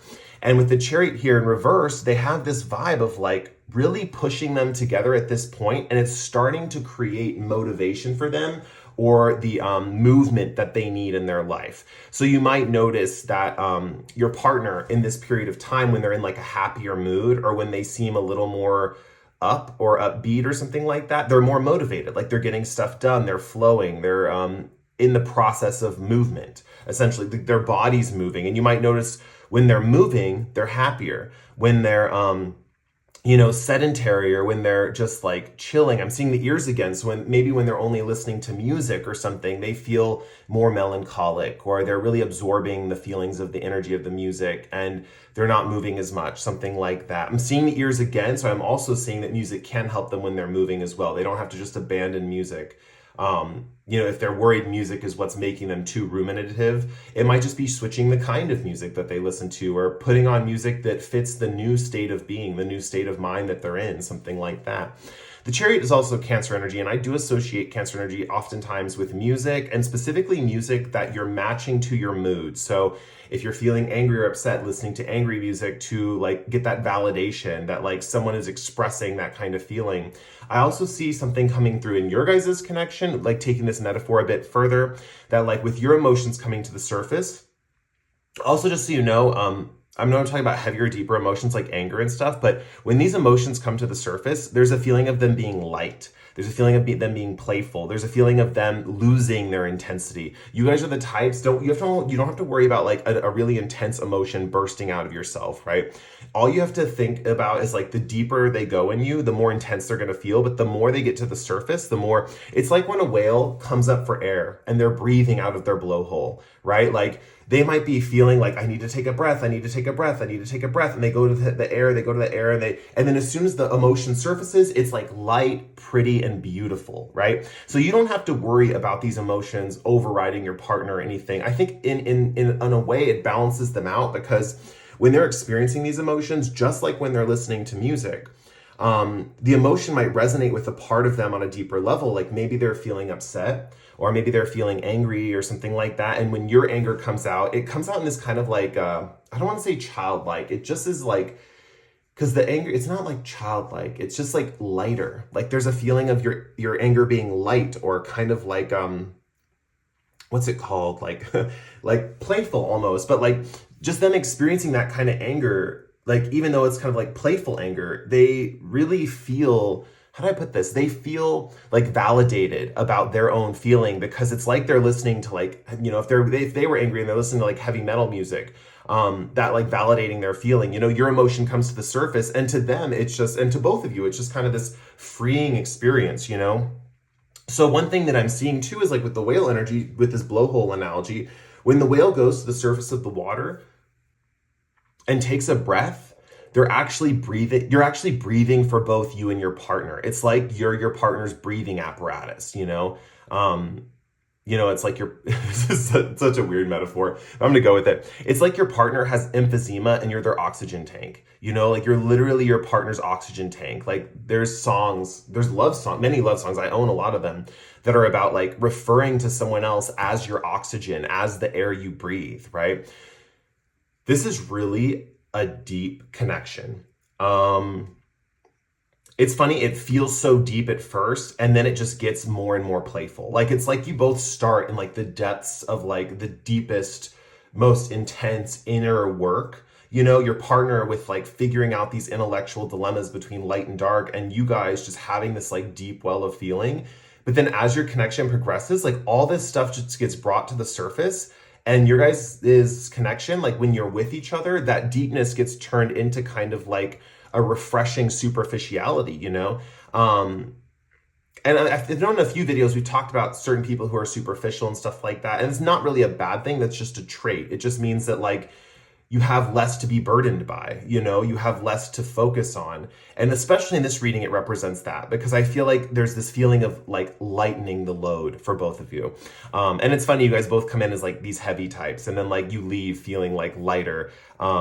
There's this kind of feeling of levitation that I'm getting with your connection, that you're constantly levitating. It feels very much like you started in the depths of the earth's crust and you're floating into the sky, and it starts with you guys elevating their status a little bit when you bring them into the fold of your group of refined friends. And it's like, as soon as you do that, they feel, how do I put this? They're just like, I don't know, that was a really powerful moment earlier in the reading. I feel when they were brought into this. So I don't need to say any more about that. Let's get into further the connection. After this period where they're kind of still integrating themselves, getting little bursts of motivation, stuff like that. And then after you're like letting all these emotions to the surface and you guys are bonding like that, there is this feeling with 10 of Cups and the Star here. This is kind of the like finalizing kind of stage of a connection. It just means that like by the time we get to this connection, there is kind of either like a milestone or an end point. For most people, it's like an end point.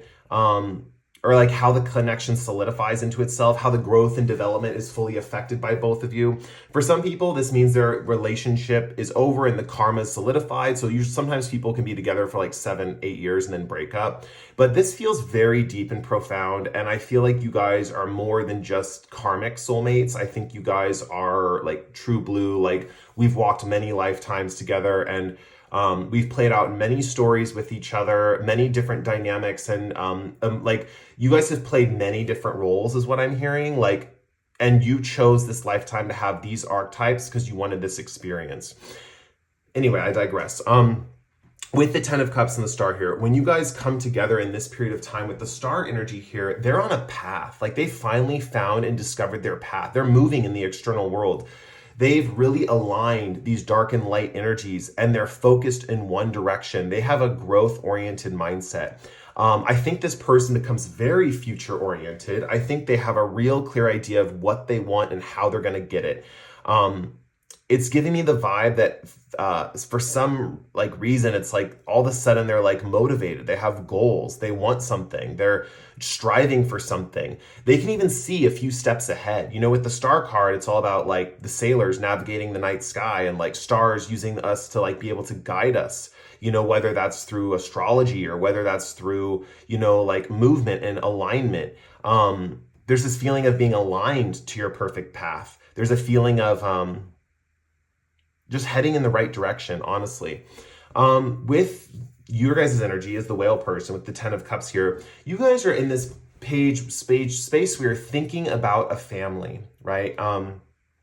This is interesting because I'm not getting a clear message either way if you have a family or not, but you're thinking about a family. So this can be a few different things. this is mainly what I'm seeing for a thing that's like a guaranteed, is that you're thinking about your relationship with your partner and you're really being like all the time there's this inner truth within you that this partner that you're with is family. Like this partner that you're with is not just a relationship. They're not just a spouse. This person is family. This person is someone that you are meant to meet. I don't mean to sound weird. It's not like they're your brother or sister or anything like that, but it's like they were meant to join the family unit. They were meant to be a part of your family. So whatever family means to you guys, whatever the true core meaning of family is, they're going to also fulfill this role, right? And don't take this the wrong way. It's not like you're like, oh, they're like my sister, they're like my. It's not like that. It's like this is the kind of energy where you would want to create a family, right? Because you have this kind of closeness with this person, like you've always been with them. Like they're definitely a part of your soul family for sure. Like they go deeper than I would say even your parents, your siblings, your cousins, your aunts or uncles. I mean, this person goes deep as far as like their connection with you. I think once you guys start to discover this, because I think you set it up this way, I think you guys wanted to both get lost in these inner depths and then bring that all to the surface and integrate and like kind of figure out all your psychological stuff in order to kind of like re-experience the lightness and pleasure of what it means to be in a true connection without burden. You know, it's like freeing of burdens, essentially. And for the zebra person, the freeing of burdens means movement, right? Zebras are kind of like horses, but it's like the zebra gets to run free in the field. You know, I don't even know if zebras run free in fields or anything. But like with that, it's like the star energy is like forward movement. Like I get to run free. Like I know what I'm going to do and it's my path and I'm on it and I feel comfortable on it. You know, this is the type of person who knows the steps they're going to take in life and feels very comfortable doing them. You know, they just needed to get out of their head or they just needed to reconcile these opposites. Now, you, on the other hand, there's this feeling of security. You always had respect for your friends. Your friends always felt close to you, but this is a different type of connection, right? This is family. And I think that if you guys do have children, you will have a very unified home life. You'll have a very unified family. I think everyone will operate in a very harmonious way for each other. I am kind of seeing like traditional roles, just a side effect, that your partner might be more the career-oriented one because they seem more focused on their own path and their own self. And in a way, they're more focused on the fact that there's movement and providing the movement. And I do see you guys still being the more emotional ones, like the ones that are more sentimental or connected to emotion. Remember, your partner is still very intellectual. We have the swords energy here representing them as the only suit that they have. And then the major arcana, which indicates more of a major life mission, right? Especially with the chariot and the star, that's definitely like movement, direction. That's major life mission energy. They have kind of a purpose that's also, I mean, like you guys are each other's purpose for sure, but they also have a purpose beyond this connection. I think you guys are also fully supportive of that, right? You're totally respectful of their life. And it's interesting because I think the more like they focus on this direction, it's like their passionate side gets to come out a little bit more. And we see that already. I forgot to mention that, but we see that a little bit in the chariot energy when they're reconciling those differences and they're starting to experience moments of movement. It's like, you know, you had this kind of like really respectful connection, and then maybe you have these moments of like, you know, getting a little disrespectful in the bedroom. I don't know. Like, sorry, I'm trying not to be like, I'm trying to push like a little bit of dirtiness out there, but not a lot, you know. I just want to give you guys the taste of kind of like the vibe, I guess you could say. There's just I feel like there's just a thing of like passion that comes out when they start reconciling these things within themselves, and it feels very much like moments of lightness and like playfulness in the bedroom as well. There's like this feeling of kind of like I said disrespect because I was just trying to make it like, you know, a little dirty or whatever, but it's this feeling of kind of like lightness when you come together. There's this feeling of kind of like almost like you guys sexually liberate one another. But yeah, when they're in this career path, I think they make a lot of time for you still. I want to be like clear on this. They make a lot of time for you still. You wouldn't feel like this person's family, if you didn't perfectly fit with them, right? If you didn't perfectly line up and fit with them, you wouldn't feel like this person is family. It wouldn't feel right. This person is going to fit all those things. The fact that you're feeling like this means that the things that you're worried about, if you're worried about anything about them being career driven or anything like that, you don't have to worry about that. It's going to flow really nicely. This is a really amazing connection. I'm feeling called to end the reading here. I'm going to look over it one more time just to see if there's anything else that I'm missing. Oh, I'm glad I did that because there's a few things I am missing. So first of all, this rainbow sash right here is representing a prismatic effect, right? Anytime I see a rainbow, I always have to shout out my LGBT community, because sometimes it's just a sign that that's a pile for you, like if you are in the LGBT community and you see a card come out that's a rainbow, sometimes that's a symbol that like that reading's for you, Anyway, with this rainbow, it's like a prismatic effect, right? I feel like you guys express all sorts of emotions, all sorts of chakras. I feel like you guys are completely balanced and in alignment. And there's just this feeling of all colors of the rainbow. There's a feeling of every emotion ever expressed. We have all the colors in the cups indicating all these different expressions of emotion, them all being accepted and unifying you both together. The other metaphor I wanted to bring up that I noticed that I didn't really bring up is the stars up here, the stars that these three cups people are looking at, and the star energy here. Your guys' initial energy, right? They're unconsciously attracted to the goals that you and your friends set. So for example, a lot of you are in this beginning stage, right? A lot of your friends, you guys are very dignified. You walk a very like proud existence. People don't mess with you, stuff like that. But a lot of your friends and you kind of have this like direction in life is what I'm seeing. Or you already have this kind of destiny that you're preset on that you guys are kind of aware of is kind of what I'm seeing. So there's this feeling that you guys know where you're going. You have a sense of direction. And that is something that this zebra person is unconsciously attracted to you by. It might not be something that's mentioned at the beginning of the connection. It might not be something that's super obvious. I mean, I had to look again at the reading to see it. But there is a feeling that that's why they're attracted to you subconsciously. It's like, these people have direction. They might not realize that. You guys might not realize. Well, I mean, you might realize it now because you're getting the reading about it. But like, they might not realize that, that they're kind of looking to you like because you have a sense of purpose or you have a destiny or you look like you have a clear path forward. That's just the way you and your friends appear. And so that's kind of another reason why they're attracted to you. And I do think with this Queen of Cups looking, I think they notice you first. Is kind of what I'm seeing. You might approach them first. I don't know. I'm not getting any indication of who approaches who first. But definitely they notice you first, for sure. They're aware of you before you approach them. They're not surprised. They might even have certain things that they were planning to say, or that they say, because it might seem like, a lot of the things they say, like they'd already planned them, something like that when you approach them or they approach you, whatever. Anyway, so I'm going to end your guys' reading here. Thank you again so much for letting me read for you. I really do appreciate you guys being here on the channel or clicking on this reading if you're new. If you want to support the channel, please like and comment below. That would be really great. Also, if you feel like this reading resonated, you feel like there's going to be more readings in the future that are going to resonate, you want to take a chance on subscribing, feel free to do that. And with that said, thank you for watching my pick a card, and I will catch you guys in the next one. Bye. Hey, Group 5, this is if you chose the Prehnite, so let's get into your reading. First, I would like to draw, if I can find the cards. Okay, they're there. Okay, first I'd like to draw an animal oracle card. It's kind of early today. I decided to do this reading kind of early in the morning. Let's draw an animal oracle card for you guys, and then we'll draw an animal oracle card for your person. So let's get an animal oracle card to represent Group 5 on their relationship and how it will progress into the future. So Group 5, we have Mouse. Let's get a card to represent Group 5's person in their relationship for this reading on how it will progress into the future. And we have Scorpion. Wow. Okay, and then let's get a Love oracle card for both of you. Let's see, we have Gifts.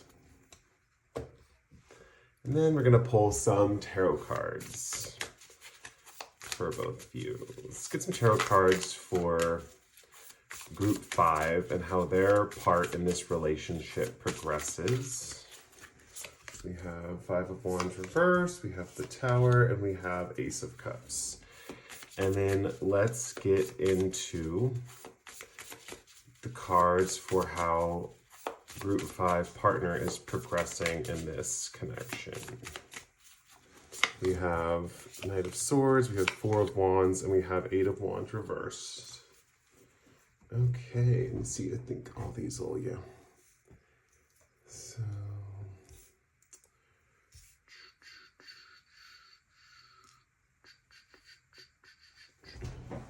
oh, good. That lined up okay. Okay, let's see what you guys have. Okay, let's get into it.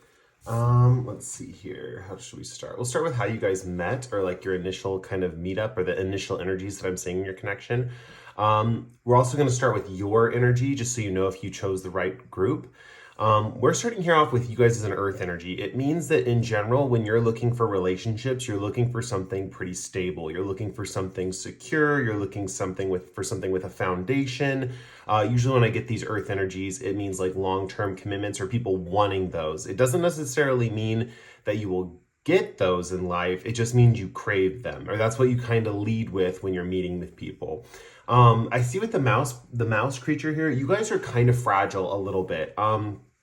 There's this feeling of having a tiny soul or being tiny in frame, but we do have these guiding lights up above the mouse. And I do see that as like your spirit guides or angels or entities that are protecting you. So even though you are small in frame, you're fragile, you have this sense of spiritual protection. And I feel like it's always surrounded you guys. You know, most people, probably in your childhood, most people would just call these guardian angels. Like they would say like, oh, there's your guardian angel looking out for you again, or something like that. Especially if you grew up in a religious community, people just felt like you were very looked after by like heavenly beings, essentially. Depending on what kind of community you grew up in, people, if it was a more like I guess you could say atheistic, or like people who don't believe in too much spiritual stuff, they could just say, man, you're so lucky, or you just have a lot of things fall into place for you, don't you? And so there's this kind of vibe that you guys get a lot going for you, even though you don't maybe have the strength to achieve a lot, or you just kind of have this sense of fragility about you. There's a feeling of having a lot going for you in general. Mice are also making me think of like when you have a mouse in your house that like runs and hides from you. And so I do see this kind of like runaway quality that you guys have that is actually pretty prevalent in maybe a few of your relationships in the past, or in just life in general. There's this feeling of like, if things get really intense, it's like, where's the escape hatch? Where's the escape? Where can I run off to? Like, where can I get away from this? Like, I need to escape. There's this feeling of escaping things. And it's interesting because I think you guys escape a lot of situations, you know, and you get away, it's not you get away with a lot, but you get away from a lot. So there's this feeling of kind of like escaping right when you need to, or slipping out of someone's grasp right at the last moment, something like that. I think that's about it that I have for you guys there. Let's get into your person that you met. For the Scorpion energy, I definitely see this energy of someone who's really intense. Like, I think when you met this person, their intensity in a way kind of frightened you a little bit. I do think they're very impulsive with this fiery energy here. They're very, in a sense, volatile. You might not see that yet with them. For a lot of you, you're coming to this reading in the very beginning stages of this connection.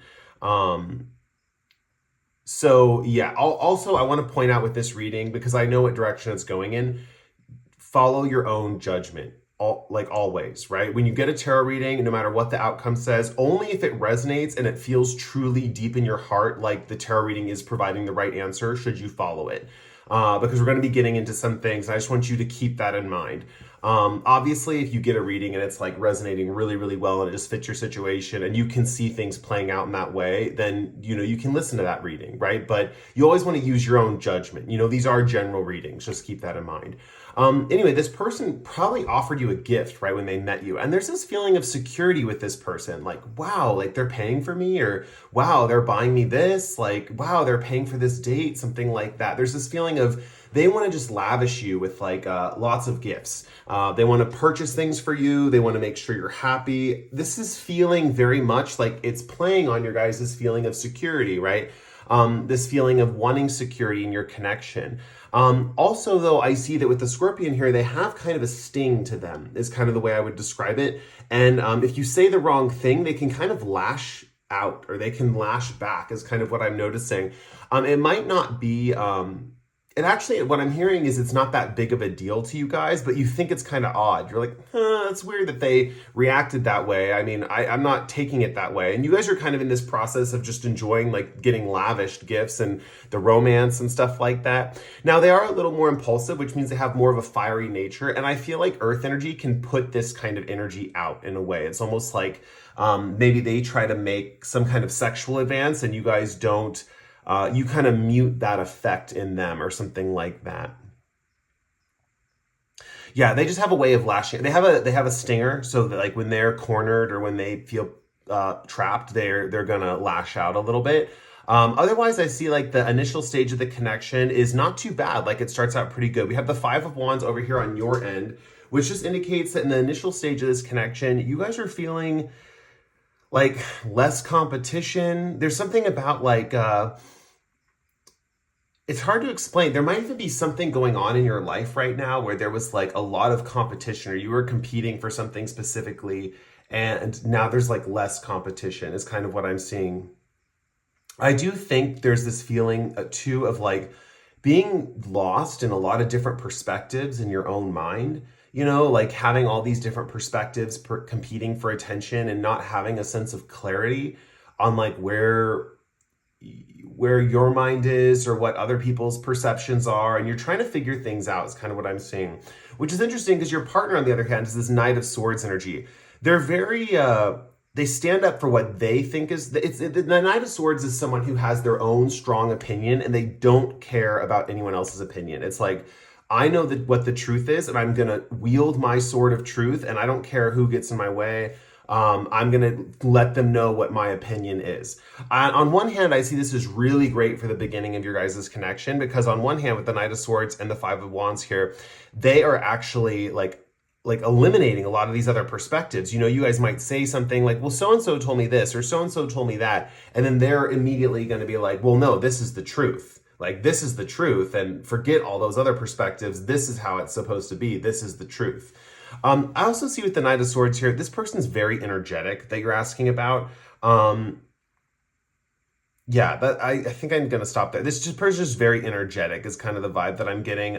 They like movement is kind of what I'm seeing.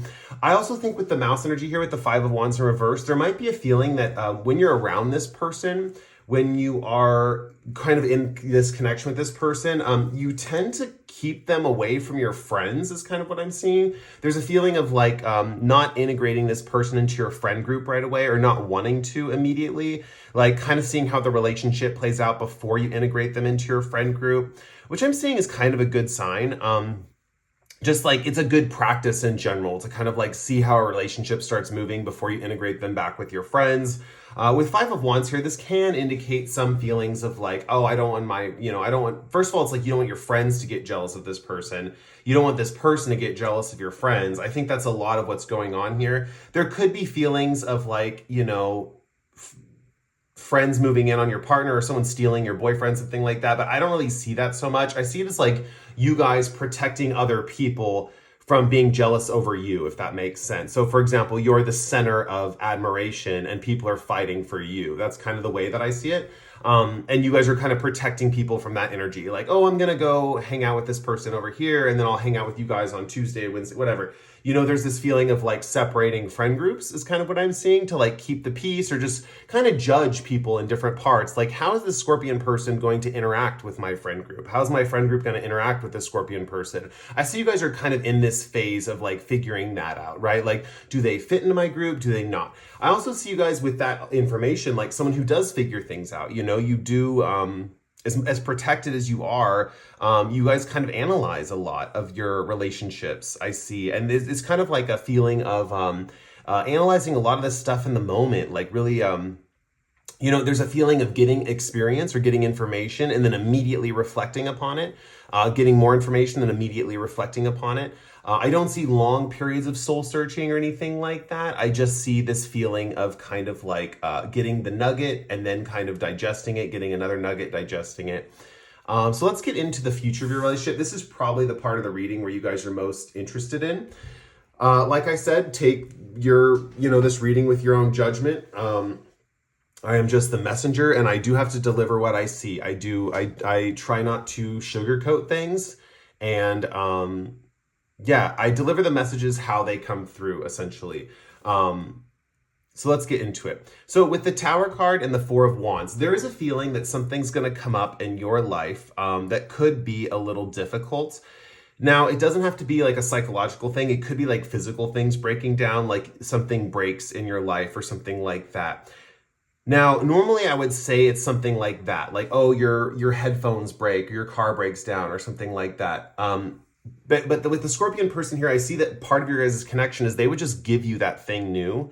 And the thing that I'm seeing is there's kind of a discrepancy. There's a discrepancy of energy. So for example, with the Tower here, there's some structure that's breaking down in your life coming up pretty soon while you're in the process of seeing the Scorpion person.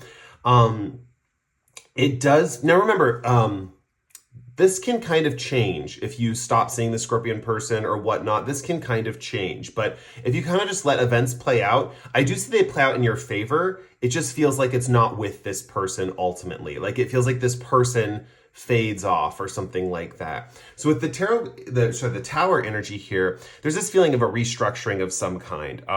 Some kind of thing that was stable in your life is kind of breaking down, coming up soon.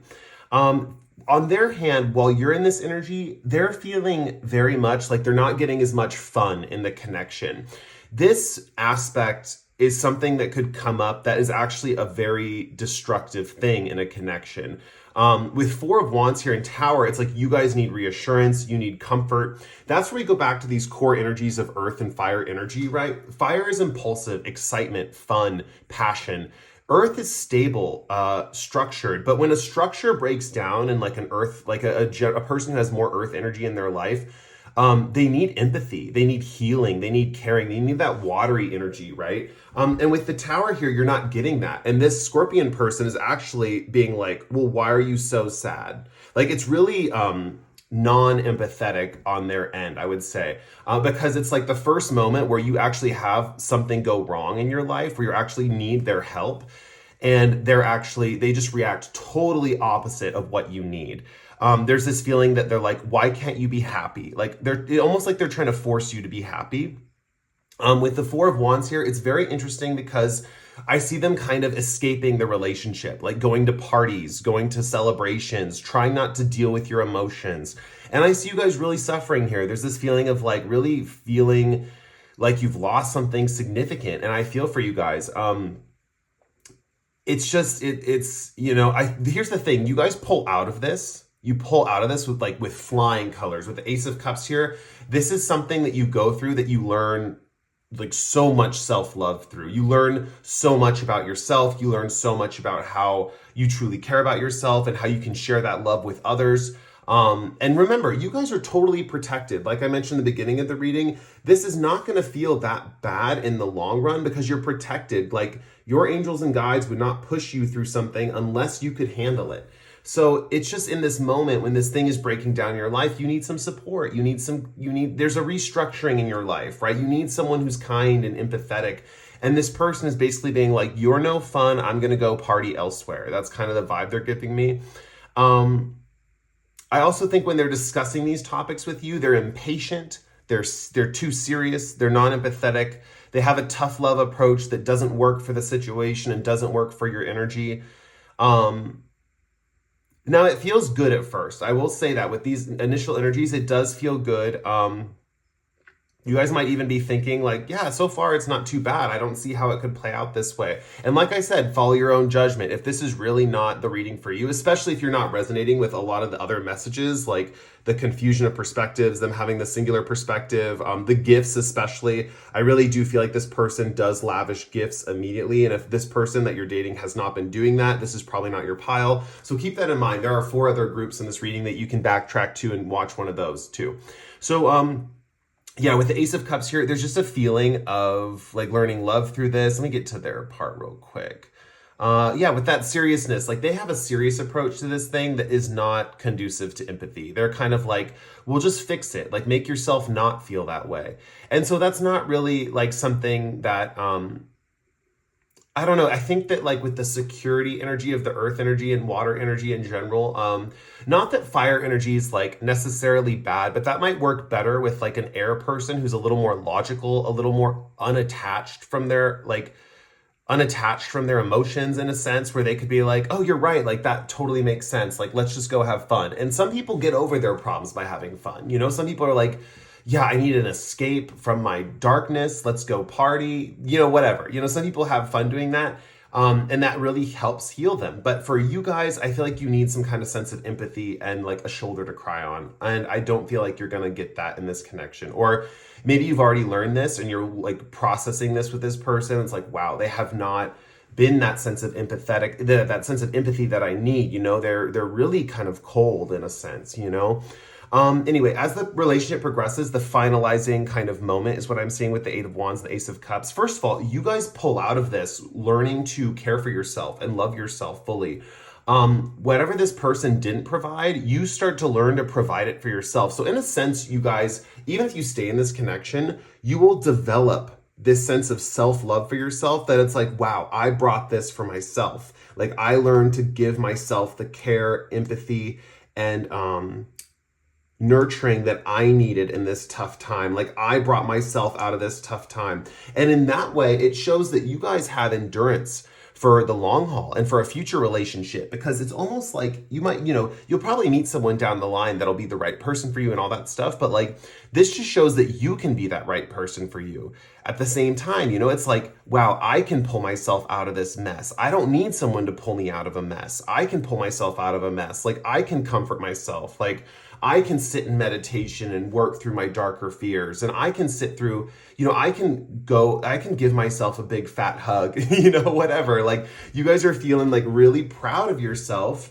in this connection. Like it comes to this point where this person that you're in a connection with loses in the long run and you guys win in the long run. It's like through this connection, you learn that, you need, like, it's good for you to provide your own love for yourself, and you're able to do that. Maybe you never realized you were able to. Maybe there was always a shoulder to cry on, you know, or maybe there was always a close person, you know, who was going to walk you through a mess like this or something like this. And maybe this is the first time you guys have to walk, you know, through this mess on your own. You know, it's like, you know, maybe, you know, this is like a really bad metaphor, I guess, but maybe, you know, you've been living at home for 12 years and your parents cleaned up after you or something, but now it's like, wow, mom and dad are on vacation in France for 6 months and I have to learn to clean the house on my own. You know, that's kind of the vibe here.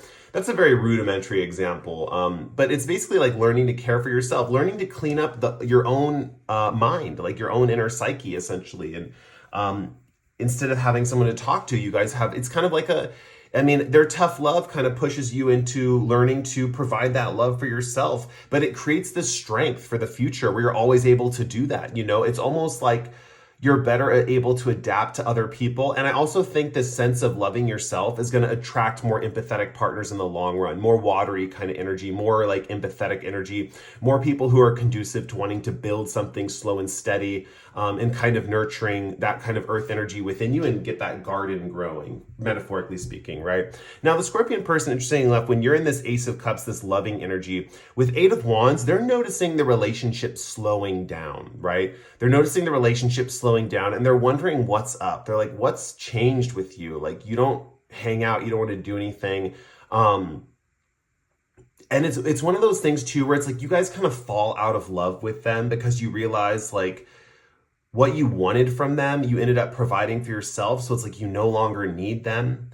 is kind of the vibe. And so in their regard with the Eight of Wands, I do think there's this feeling of them wanting to quickly move away from you as soon as they have this feeling like you no longer need, which is weird because like they couldn't provide what you needed anyway. So there is this feeling of them like either wanting to quickly move away, or there's kind of like with the Eight of Wands here, like a sudden breakup is kind of what I'm seeing. And it's probably initiated by them. Like, I feel like you guys are so chill. You guys have this vibe of like, yeah, I love myself. And if the Scorpion person wants to stay in my life, they can. Like, I totally learned how to live without them though. And I know how to provide all the certain things that I need, even if they can't provide them for me. But the Scorpion person like instantly is like, okay, something's changed in you and I need to break it off. So I think they break it off in the long run. But at this point, when they do break, if you're worried about that, like them breaking up with you and, you know, a lot of this stuff doesn't bother you already, you won't have to worry. This Ace of Cups energy coming in, you're going to be so like self-sufficient in your self-love. It's not even going to matter. This person's going to leave. You guys already know there's going to be someone else coming around the corner. And another thing that the Ace of Cups does talk about is like, it can talk about a new relationship. So it almost kind of could mean too that like right when this person leaves, there's a new beginning in love coming in. This gift card too has a totally other meaning when you take this whole reading into consideration, right? They've been giving you physical gifts this whole time, right? But also what you're really getting in the long run is this gift you're giving to yourself. You know, this is, you know, someone who lets, you know, even if they don't have anyone to celebrate their birthday with, they take that special time to buy themselves a gift. You know, they light some candles or buy a cake or whatever and have a night in where they like can celebrate their birthday for themselves. Not to say you guys are going to do that. Like, it's just a metaphor. You do have, like we saw in the beginning of the reading, lots of other friends that you haven't, which is good, that you haven't brought them into that social circle. That's what I was trying to refer to earlier. Like, it's good that you're keeping this person separate from your social circle, because I do see that, you know, if this thing doesn't work out, you still have your friends to go back to. And there's not that messy drama of like having to discuss, oh, why did so-and-so leave the group? Stuff like that. So it makes sense why you're keeping this person separate.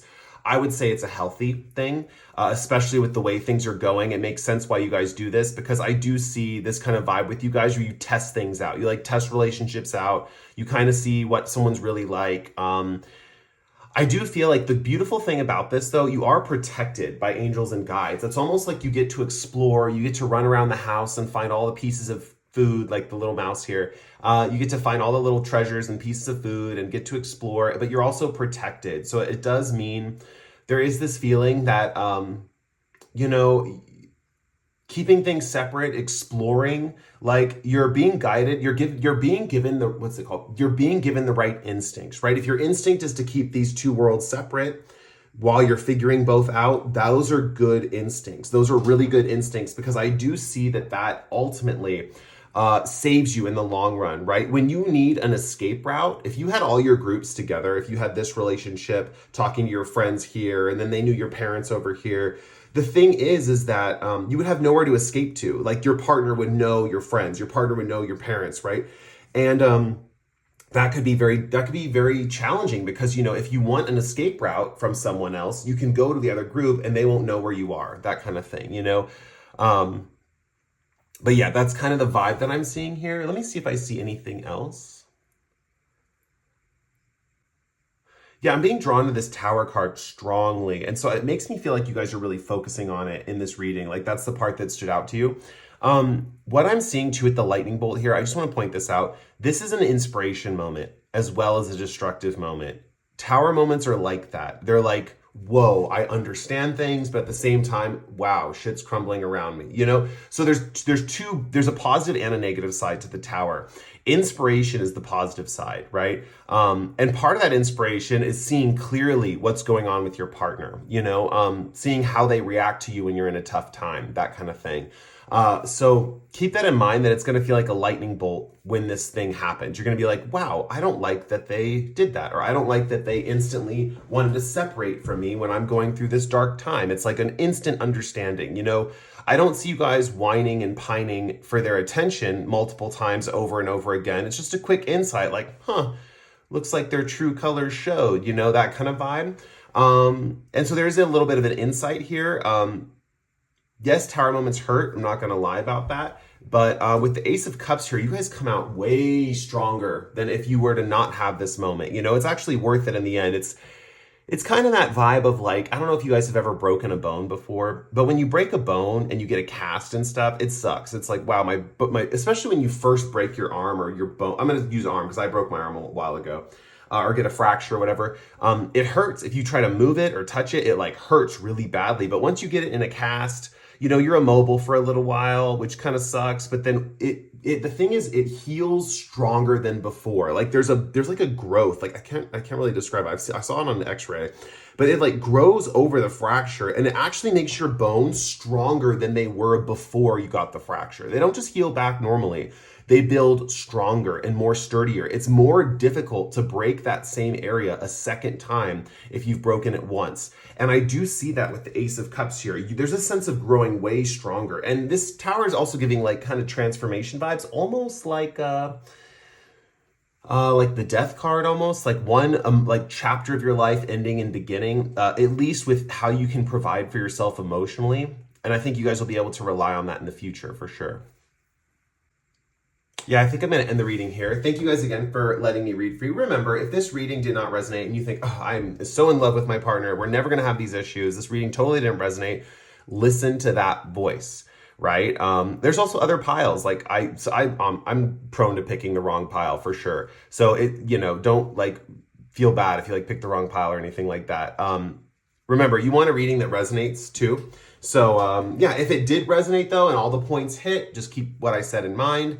And yeah, still listen to your own judgment anyway. And it feels like you guys have good judgment with that, keeping the group separate and stuff. Like I'm already seeing that you guys have, especially for you guys as explorers, like you explore situations and you figure them out as you go. And so to keep those things separate makes a lot of sense, because it's like you get to have little pockets of like how you're studying things, I guess you could say. So yeah, thank you again for letting me read for you. If you guys enjoyed the reading, you can like or comment below. It really helps out the channel. And if you feel like this reading really resonated and you're looking forward to more in the future, you can always subscribe. With that said, I'll bid you guys adieu. Thank you for watching, and I'll catch you later. Bye.